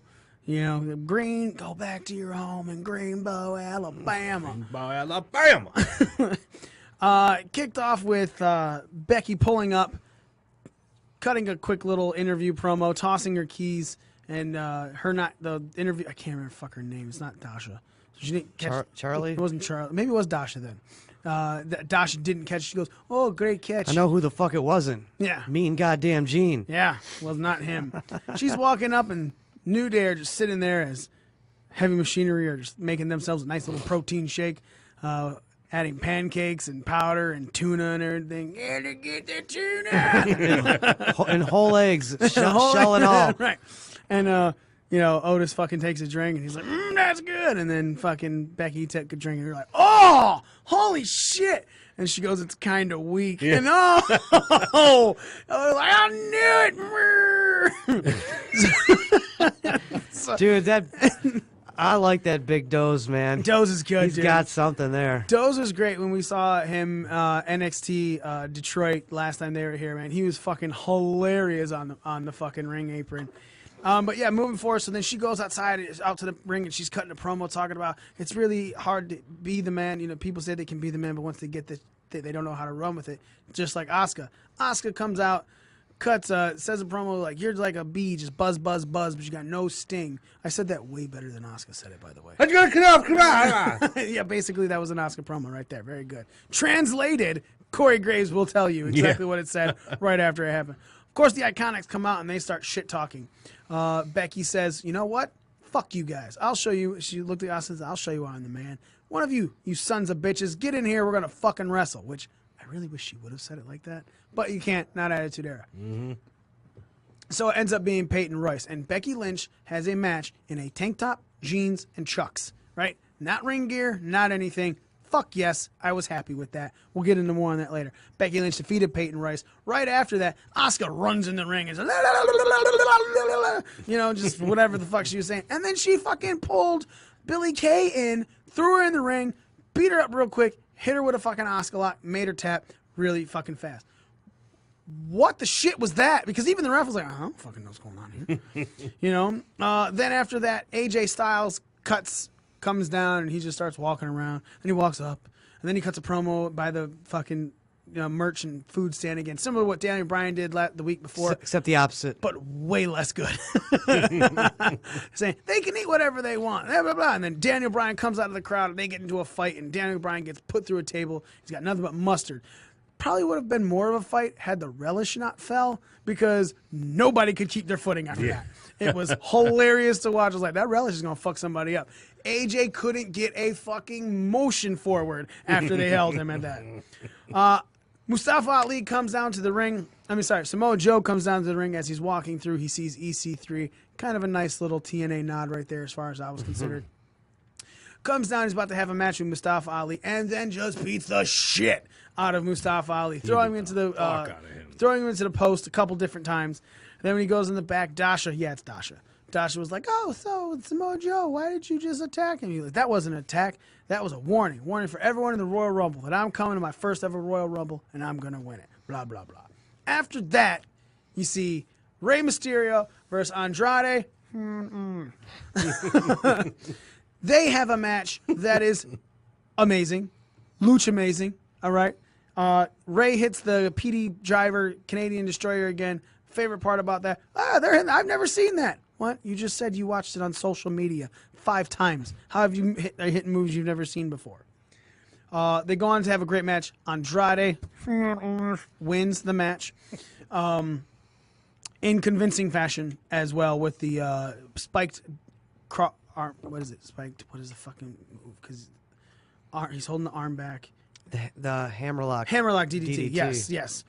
Then after that was the bestie birthday bash for Shane McMahon, thrown by the Miz. Miz bought him a new pair of Jordans. In those James. Jordan 33s, no lace technology, all tight for his feet so he can go up against the bar at Royal Rumble. Bar comes out. You didn't invite us. Shane proceeds to say, well, you can face Miz right now. Miz is like, I'm not dressed for a match. And he goes, that's fine. You can go ahead and wrestle, even in your suit. You're just that good. You're the Miz. Miz wins. Shane hits the coast to coast, hitting the cake to close out SmackDown. Coast to cake? Coast to cake. Exactly. 2 things about SmackDown stood out to me. And before we go into the match, which is obviously the main thing that everyone loved about SmackDown, Ray versus Andrade. 2 matches. The show began and ended with 2 wrestlers wrestling in the regular clothes that they walked out in.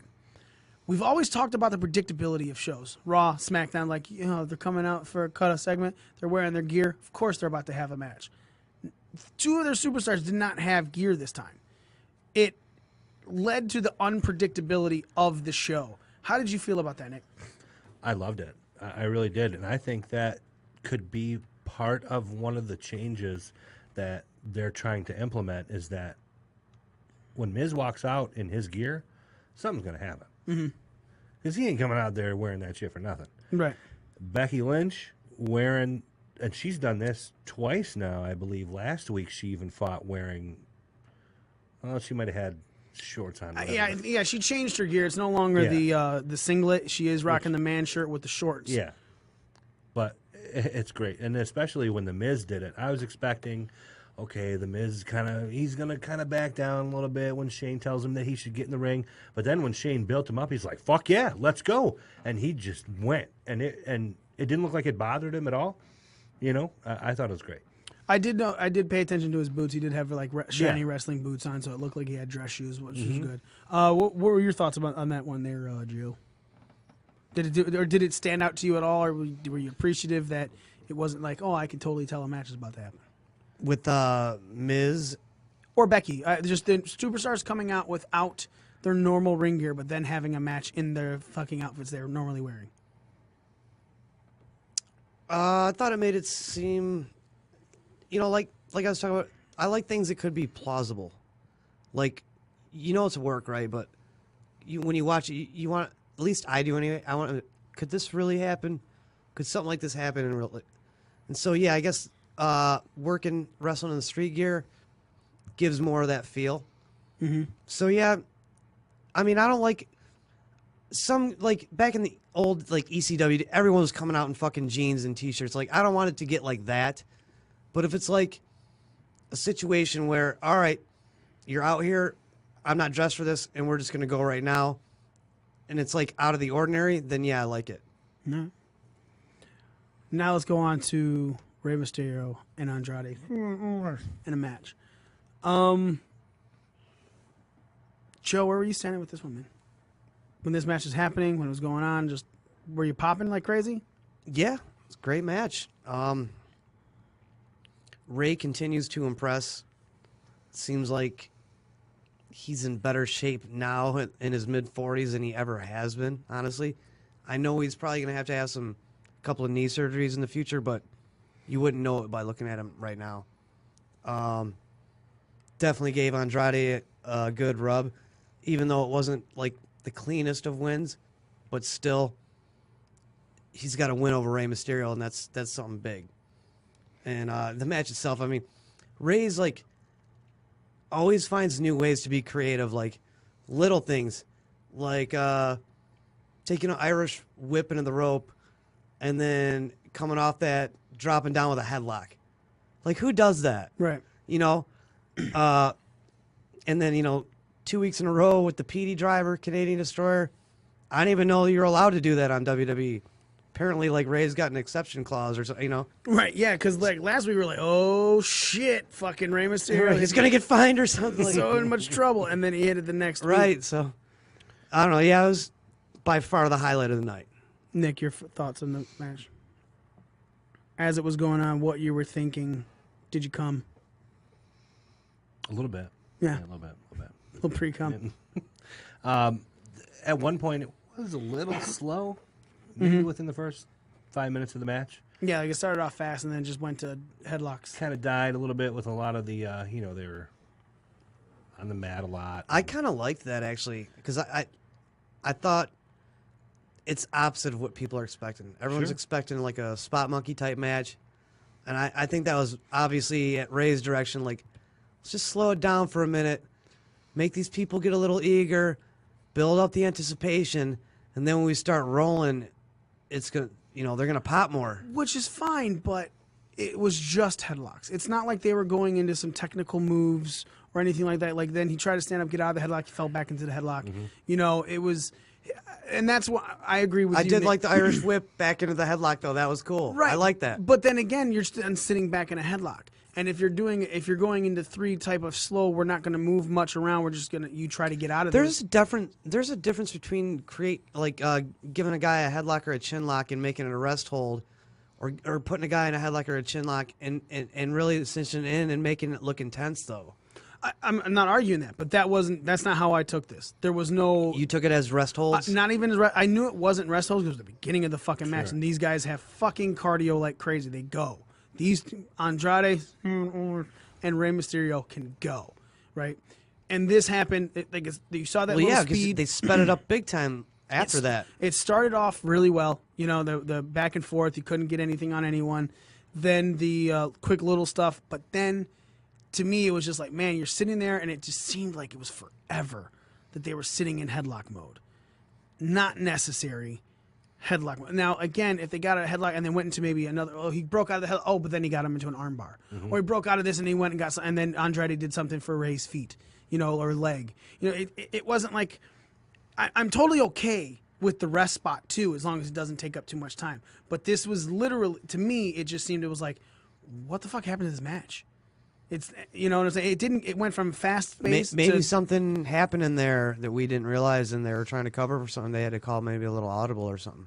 Well, I think it did go to a commercial break during those moves where, they cut up and bring the shot bring up the in commercials corner. while you're still watching I'm it. pretty sure they did, but after that they went, and they didn't go for a minute or two. They went for a while. Yeah. And God damn it, that Hurricane Rana off the Yeah. apron, he bounced. Mm-hmm. Andrade, I was waiting for you. Thank you. He fucking bounced off that mat. It was beautiful. All right, let's get into the elephant in the room. The Andrade. They took the Cien Almas away. Why? Was it was that just this week? I didn't. That just start this week? I don't. I mean, I guess it must have because I just noticed it this week. Yeah, I just noticed it this week as well. So then it had to have been, yeah. Did it show up on the video board? I didn't see. No, it just said Andrade. Okay.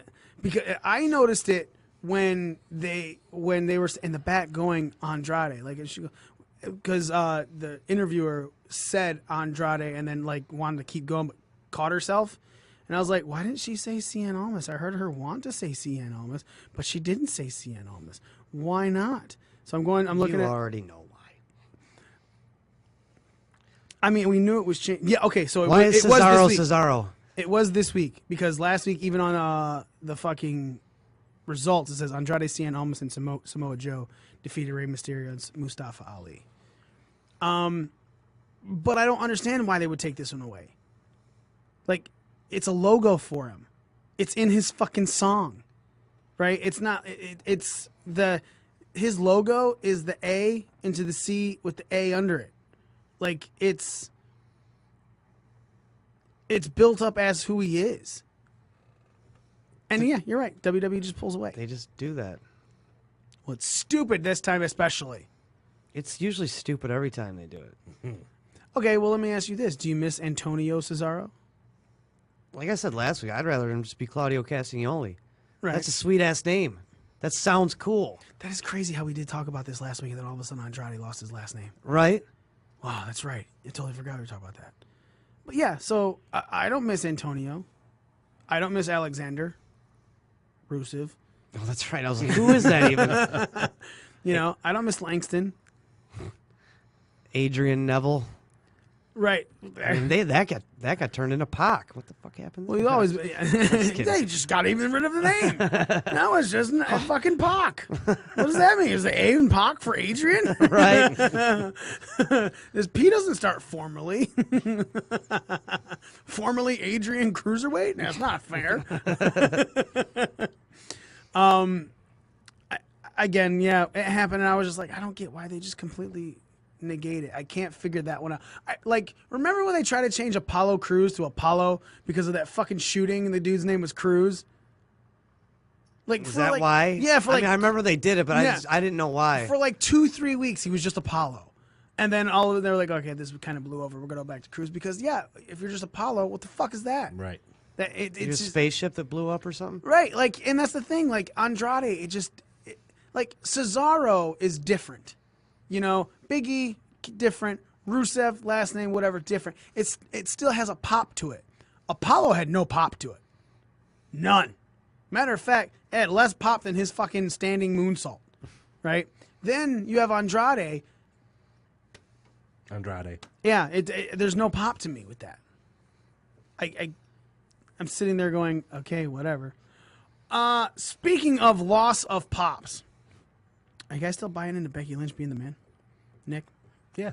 Yeah? She's still a high, yeah, fuck yeah, Becky Lynch. Yeah, for sure. She's got the attitude still.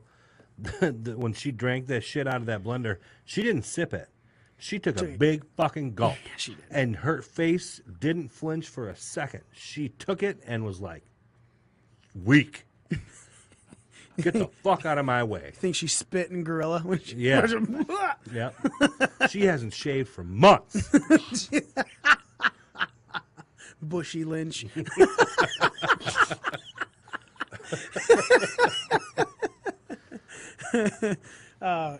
Joe, for you, how's Becky still? One of the top ones for you? Deserves a WrestleMania main event? She never was one of the top ones for me. I mean, she's white hot, I don't think her status is that has changed, but does she like pop me as much as like any of my heroes like back? No. Like, do I like her as much as I liked Rob Van Dam? No. Do I like her as much as I like Kurt Angle? No. Do I like her as much as Do I you like? like any woman as much as you like them? No. Okay, so let's talk women that you like. Does she pop you like Trish Stratus maybe back in the day, or Lita? I wasn't fans of them actually. Really? Really.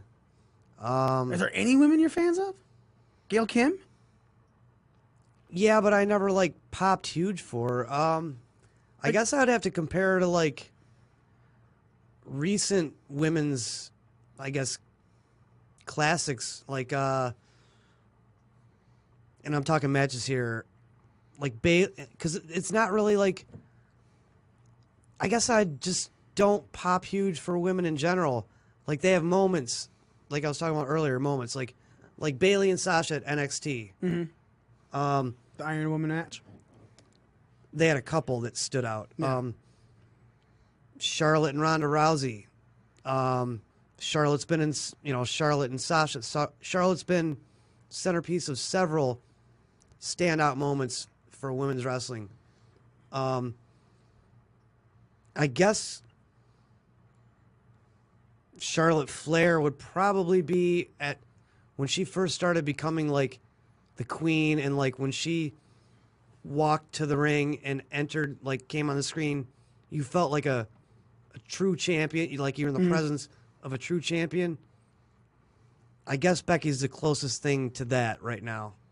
For you. Yeah. Okay, because I'll be very honest. I'm starting to lose luster in Becky Lynch. Dude, fucking, when she came out, I was like, fuck yes. When she had that bloody face, fuck yes. The way she spoke, now it just seems to me like she's going in there, like, what everyone's like comparing her to Stone Cold Steve Austin, right? Mm-hmm. And how she just speaks her mind, she has this attitude, and she comes off as this badass. And I'm like, yeah. But then it just kind of became, now I'm going to cut these promos standing in the middle of the ring, showing no real emotion. Like, she's got all the fucking fire on Twitter. There isn't a single fucking thing where she posts, where she dogs someone on Twitter, where she went off. Like, fucking Stephanie made a post that somebody said, hey, Triple H said, you're the man. And then Becky quoted, she was like, oh, she's talking about the wrong person. He was talking about the wrong person. Just Becky Lynch being a fucking, fuck yeah, burn them all down. Yep. But she comes out in the ring now, and to me, there's no, it doesn't come off like she's reading the script, which is great, but it doesn't come off like with the intensity when she wanted people to believe her. You know what I'm saying? Like, I still believe that it still feels like it's stuff that she's saying, but there's no body language with it. The influx and the tone of her, the way she gives it out, I totally am still like, okay, yeah. This is still stuff you believe. It's not, I can take this as Becky Lynch is reading the script that they gave her. But her body language is just standing there with the mic, holding it, going, saying all this stuff. And like when Austin did it, when The Rock did it, when Cena does it, when any of these Miz, they move. You know what I'm saying? There's a flow to them, body language wise, and Becky I feel like she kind of stands there. No, I can see that. And I'm not trying to rip on her because I still love Becky Lynch. I still think that she deserves where she's at, but unless visually she becomes to me someone who is able to display her feelings as much as she's able to sound like her feelings matter, then to me she doesn't deserve that main event spot in WrestleMania, and I'm totally okay if it just goes to Ronda and Charlotte. She doesn't need to be in that match, and I could, for that, would say that's why. What do you think, Joe? Maybe she's becoming rather comfortable in her spot at the top as the man, and she's not as hungry as she once was. Because she's there now. She's not chasing it. She may not have the title, but she's at that top spot. Right. So maybe she just needs something to spark her. I don't know. Maybe this feud with Asuka's not doing it, not enough, because Asuka's stock has dropped considerably since WrestleMania. When she lost to Charlotte. Yeah. Yeah. Yeah, she kind of fell off the face of the earth for a little bit. The only reason she was put into that match was because of the pop that she got. Like, it wasn't supposed to be her. Right. So I don't know. Maybe what you're seeing is a Becky that's at the top but comfortable and doesn't have nothing to sink her teeth into. Like, she wants Ronda, but they're trying to stay away from it so much that, do you think they're kind of killing that? Maybe not that she wants Ronda or anything else specifically, but just something more. What could be more? Ronda. Or I mean, there's still an open book with Charlotte. Right. Yeah. They have to find a way for Ronda and her to, like, naturally, organically interact, you know, for them to cross paths is what I mean. I mean, they had a build to it before because of the Survivor Series. I mean, Followed by, was it Hell in a Cell? Was it December? I don't know, but their match is supposed to be a Survivor Series, correct? Yeah. Yeah. Brand versus brand. So there'd be a reason for inter-brand feuding at that point. Right now, they don't really have a reason for that. I mean, they could cross paths at the Rumble. Yeah. Which they're gonna. Maybe it's TLC. Maybe TLC was the. Yeah, TLC. Dean and Seth. Yeah. I don't know, man. Like, But, I mean, do they keep them away from each other at the Rumble? Do they touch at the Rumble? Do they they're gonna stare? have to touch at the Rumble. Becky and, Ronda. I mean, they've each got their own, like, respective matches. Yeah, but I mean, look, dude, if I'm seeing anything, like, I would love Becky and Charlotte to cost Ronda the belt because, or Becky or Charlotte cost Ronda the belt. And maybe even Becky, you know what I'm saying? And then now Ronda wins the Rumble and then wants to face Becky at WrestleMania, you know? Like, that would be awesome to me. So you're saying Ronda drops the belt At Rumble. before the Rumble No, at the Rumble. Before the Women's Rumble, yes. and then enters the Rumble. Yes. And surprise entrance. And wins the Rumble, wants to face Becky, which gets her on a SmackDown, like Fox wants. You know? Yeah. And Charlotte, if you're trying to get into this triple threat, Charlotte, I didn't lose my match either, blah, blah, blah, fights for it, you know, comes to some sort of no DQ ending. Do you want to see a triple threat with Becky, Ronda, and Charlotte, or would you rather see a one-on-one with 2 out of those 3? Well, especially considering they're talking about having the women as the main event at Mania. If it makes sense, I'm okay with the triple threat.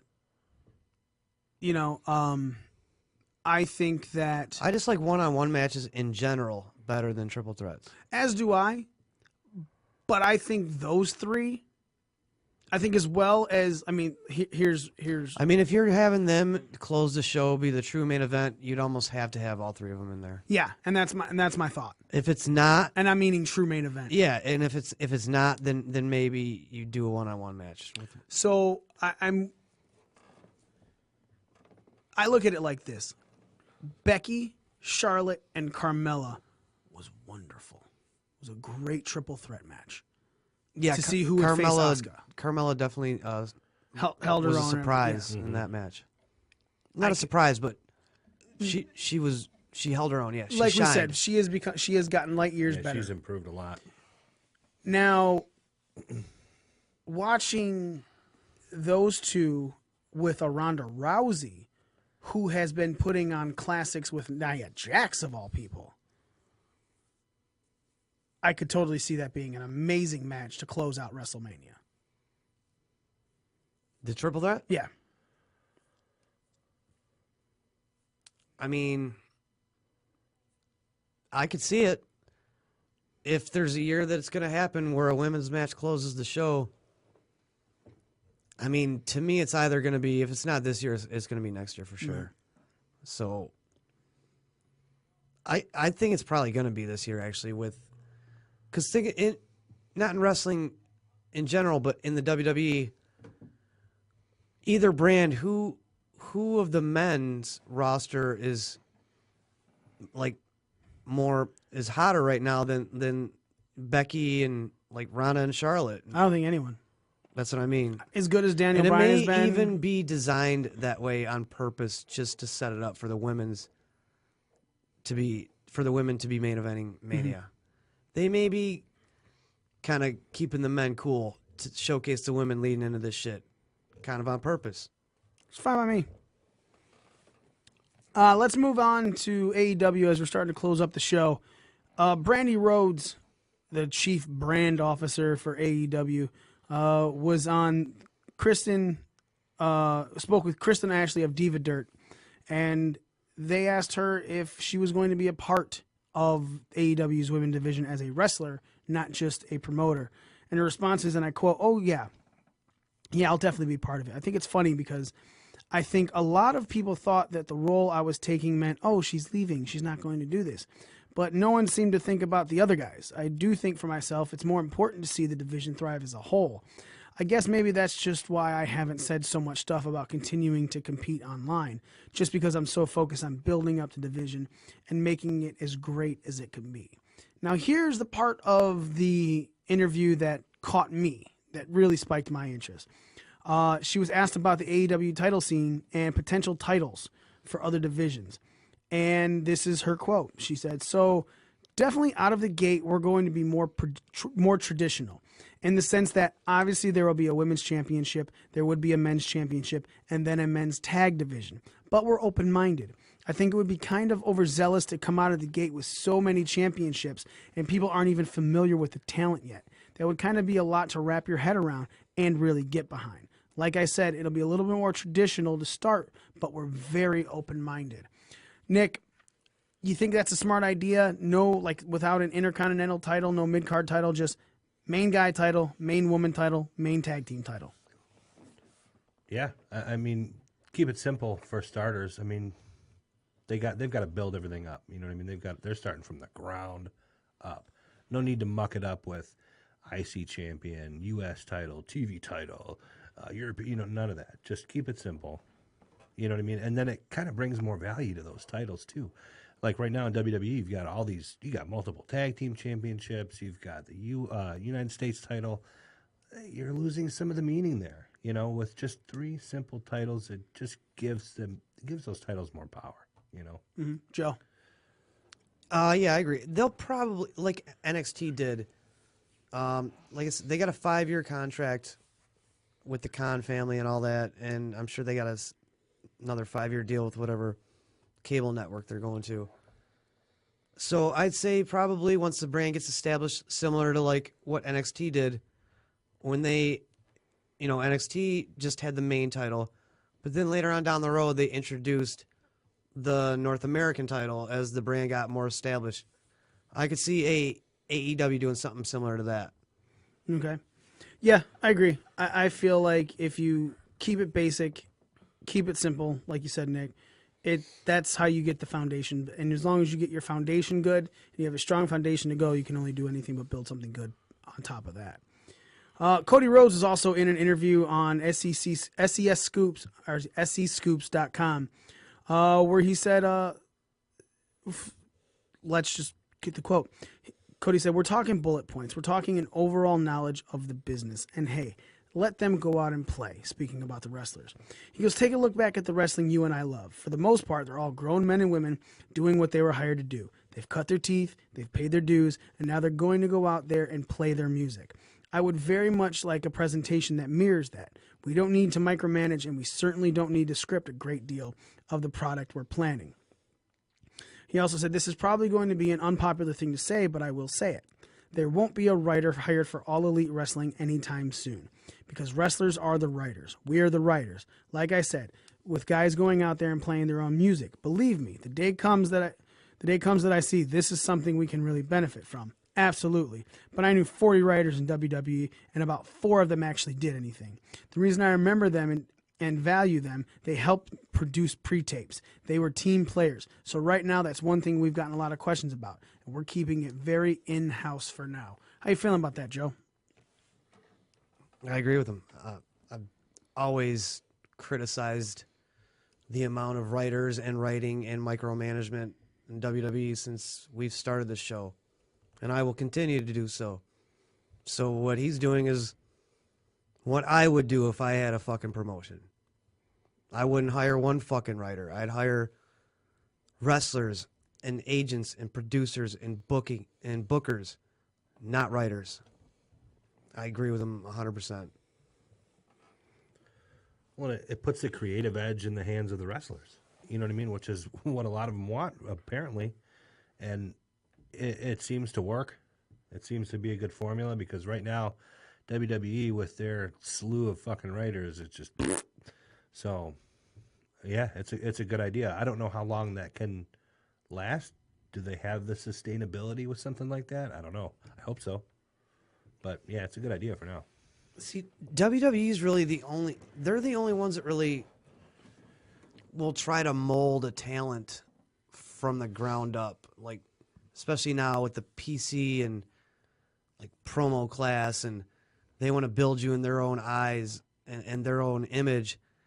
But like really, outside of that, wrestlers have gotten to where they are because they've honed their craft and they're good at their craft. So when they're to that point, they should be expected to go out there on their own without the safety net of a creative writing team and either sink or swim. And if they're good enough, they'll swim. And that's, to me, what makes the product great. Yeah. And I like the spot. I like it to be gritty and dirty and rugged, and maybe not everything's perfect, or maybe someone stumbles over a word or says something he's not supposed. I like that, man, because that's what happens in real life. Mm-hmm. Makes them more human. Yeah. I don't like a robot reading off a teleprompter. You know, that's not Right. real. It's not natural. I agree wholeheartedly. This just popped up. Before I was about to go to the ROH thing, but this popped up. Courtesy of WrestlingInc.com, 2 WWE stars reportedly recently requested release. Who you thinking that is there, Joe? Let me just ask. Give me 2 names. Revival. All right, Nick. Yeah, I would have said Revival too. Off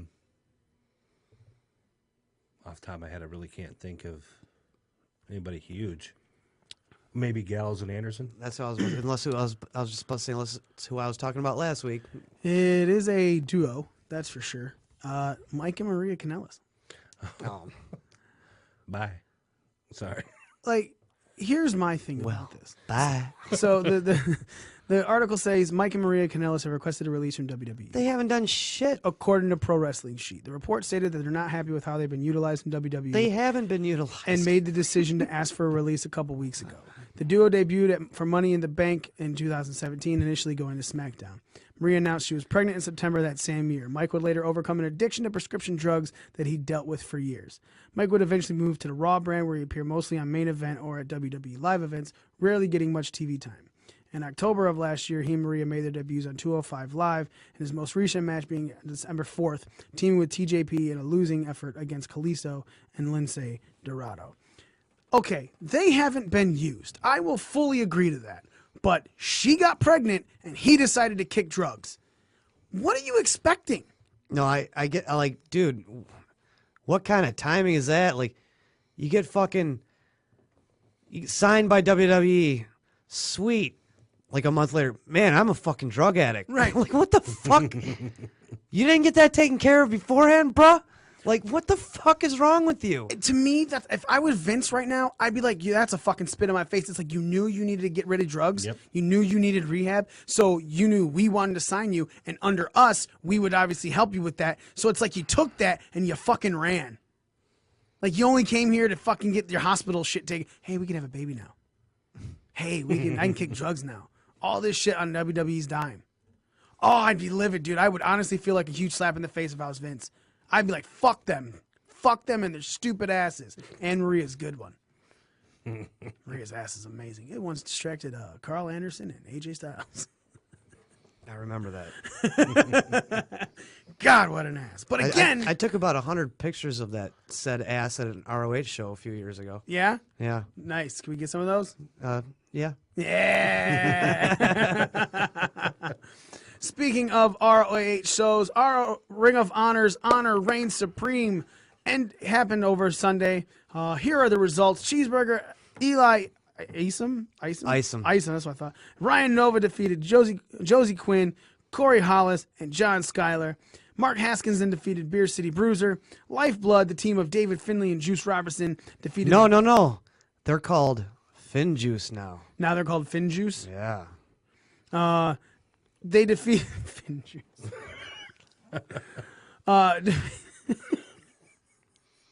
Defeated the Best Friends, Beretta and Chucky T. Tracy Williams defeated Flip Gordon. The Kingdom of Matt Taven, TK O'Ryan, and Vinny Marseglia defeated Shane Hurricane Helms, Delirious, and Luchasaurus. Bandito defeated PJ Black. Jeff Cobb defeated Shane Taylor, Jonathan Grisham, and Rhett Titus in a 4-corner survival match. Kelly Klein retained the Women of Honor World Championship in a street fight against Jenny Rose. And then the Villain Enterprises of Marty Scurll, Brody King, and PCO defeated Silas Young and the Briscoes, Jay and Mark. And then in the main event for the ROH World Championship, Dalton Castle could not take back the ROH Championship against Jay Lethal, also known as Smooth Sailing. What's his Smooth Sailing? Dalton Castle, Smooth Sailing, Ashley Remington. Yeah. Joe, you saw this. You watched it. You loved it. You enjoyed it. You hated it. You said, fuck this shit. I understand why New Japan wants to leave you. No, New Japan doesn't want to leave them. Do they? We'll talk. I've always thought that New Japan brought more to that relationship than Ring of Honor did. But anyway, I thought Ring of Honor has quite the different look after January 1st. Yeah. For some strange reason. It's like they lost like 5 guys. Yeah. And a girl. Yeah. So the undercard... 4 guys and a girl, sorry. Yeah. So there's another match on there too. PJ Black. I said that. Bandito. Okay, yeah, that was really good. I thought they signed Bandito, but they were calling him because he was on All In. He was on Rey Mysterio's team in the main event for All In. Yeah. I thought they signed him, but they were calling him like the hottest free agent on the market. So now I'm not sure if they signed him. But a lot of new faces, a lot of faces that you're familiar with that were not there. It was I don't know. I think it was too soon to tell.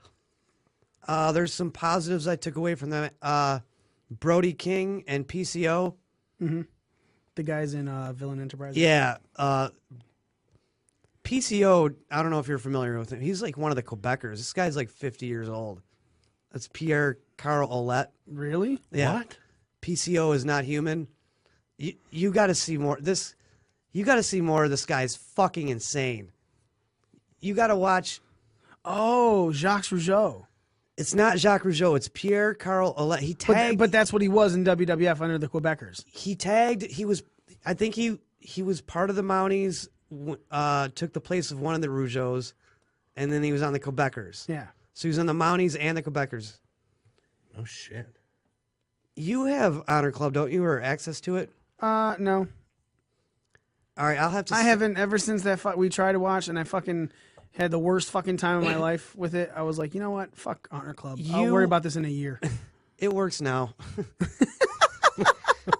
You have got to see Silas Young and the Briscoes versus Villain Enterprises, if anything else. That's all I will say. Okay. That. Give me your login. I will. That match. All I gotta say is, I need to see more of PCO. I gots to have me some more of PCO. PCO is not human. This guy's insane, dude. PCO's like PCP for you. Dude. I need it. I'm telling you, you watch this match and you're going to be jaw to the floor.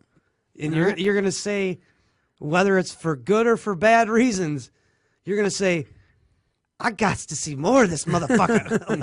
I'm telling you, dude. I'm telling you. All right. PCO.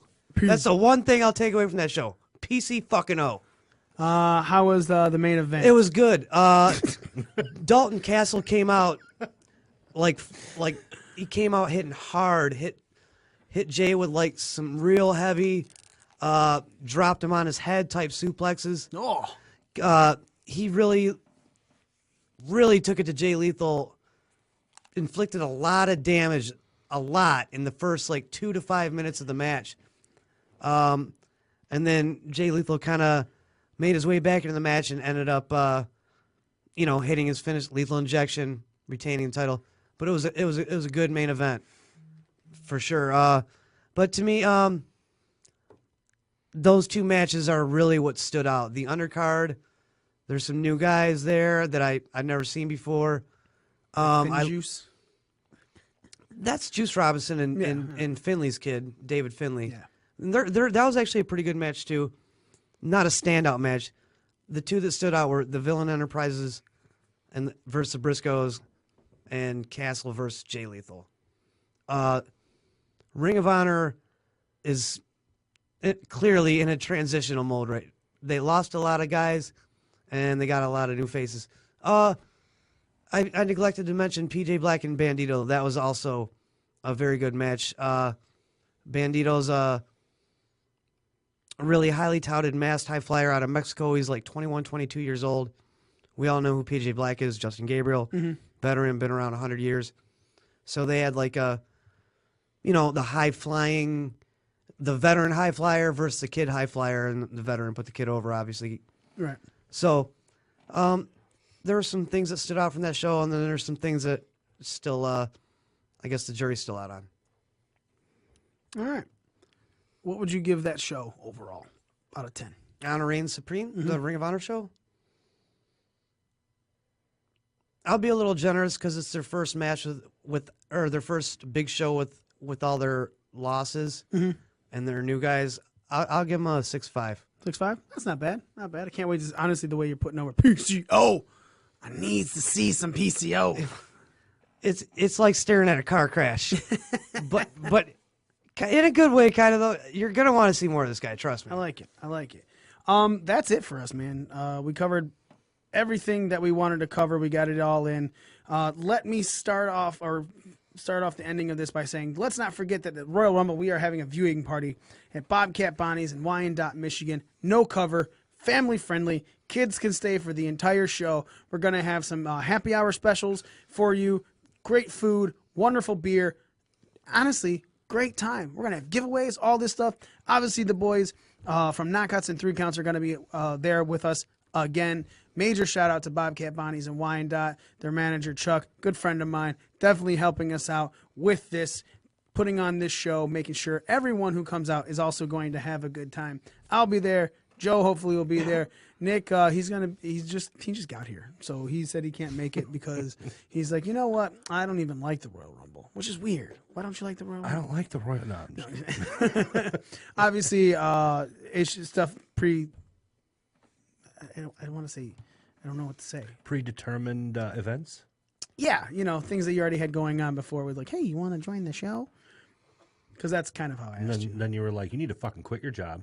Yeah. And fuck your life and responsibilities and just do this show. Oh, this is your job now. Yeah, this is it. Yeah, that's why Smitty's not here right now, because he had to take a second job. Yeah. Because we don't pay $15 an hour. Wait a minute. What? Really? You're white.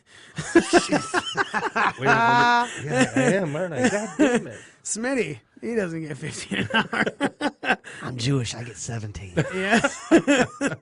He knows how to work the contract. That's right. So, yeah, definitely, if you guys check our Facebook out, facebook.com/BDRcast, and you can see the event, and we have it going on. So definitely come out and check it out, man. Again, no cover. Just come and fucking watch it. You don't even have to pay your $9.99 for the fucking WWE subscription. Unless you already have it, then, suspend it a month. Save yourself $10. There you go. Bring that $10 over to Bobcat Bonnie's and Wyandotte and get you some fucking specials. I don't know if we have mentioned how good the specials were going to be. Have we said that in a while? Do you even remember, Joe? No.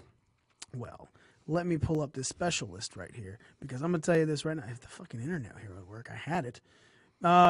Good friend Chuck sent me a nice message included with all of these specials, so we're going to pull that up real quick right now so everybody can know just how good these fucking specials are. Here we go. They have... Whoa. That was funny. So all night happy hour, which includes $5 appetizers, drink specials all night, $2 mystery beers, pitcher specials, $6 mystery 22-ounce bombers. That's tall fucking beers, $6. You don't even know what you're gonna get. Just know you're giving them $6. They're giving you a 22-ounce fucking beer. Give me a beer. Or you can get a $2 mystery beer. And those are like 12-ounce cans. You know what I'm saying? Pitcher specials, $5 appetizers. Dude, their fucking shit's good. Their food is good. These are the great specials that they have going for us at Bobcat Bodies and Wine. So make sure you go to our Facebook page, facebook.com/BDRcast. Go to our events section, and son of a bitch, click interested. Because then you'll be notified every time we post something new. You know you want to. You know you want to. Do it. Make sure you follow us on all of our social media, Facebook, Twitter, Instagram, all that fun stuff, at BDRcast, YouTube, Breaking Down the Ring. Go to YouTube. Go to our YouTube. We post the videos that we do live every Wednesday right on our YouTube the next fucking day. Yes, that's right. We do it just for you. The audio version of this is on Apple Podcast, Overcast. That comes out Friday afternoon. So subscribe to the podcast. Or if you're listening on podcast, you can tune in live every Wednesday, 9:15 p.m. Eastern Standard Time on the Podcast Detroit app, or watch the live video feed at the same time on Twitter or Periscope. Ladies and gentlemen, thank you so much for listening. We are your ring crew. The power hand.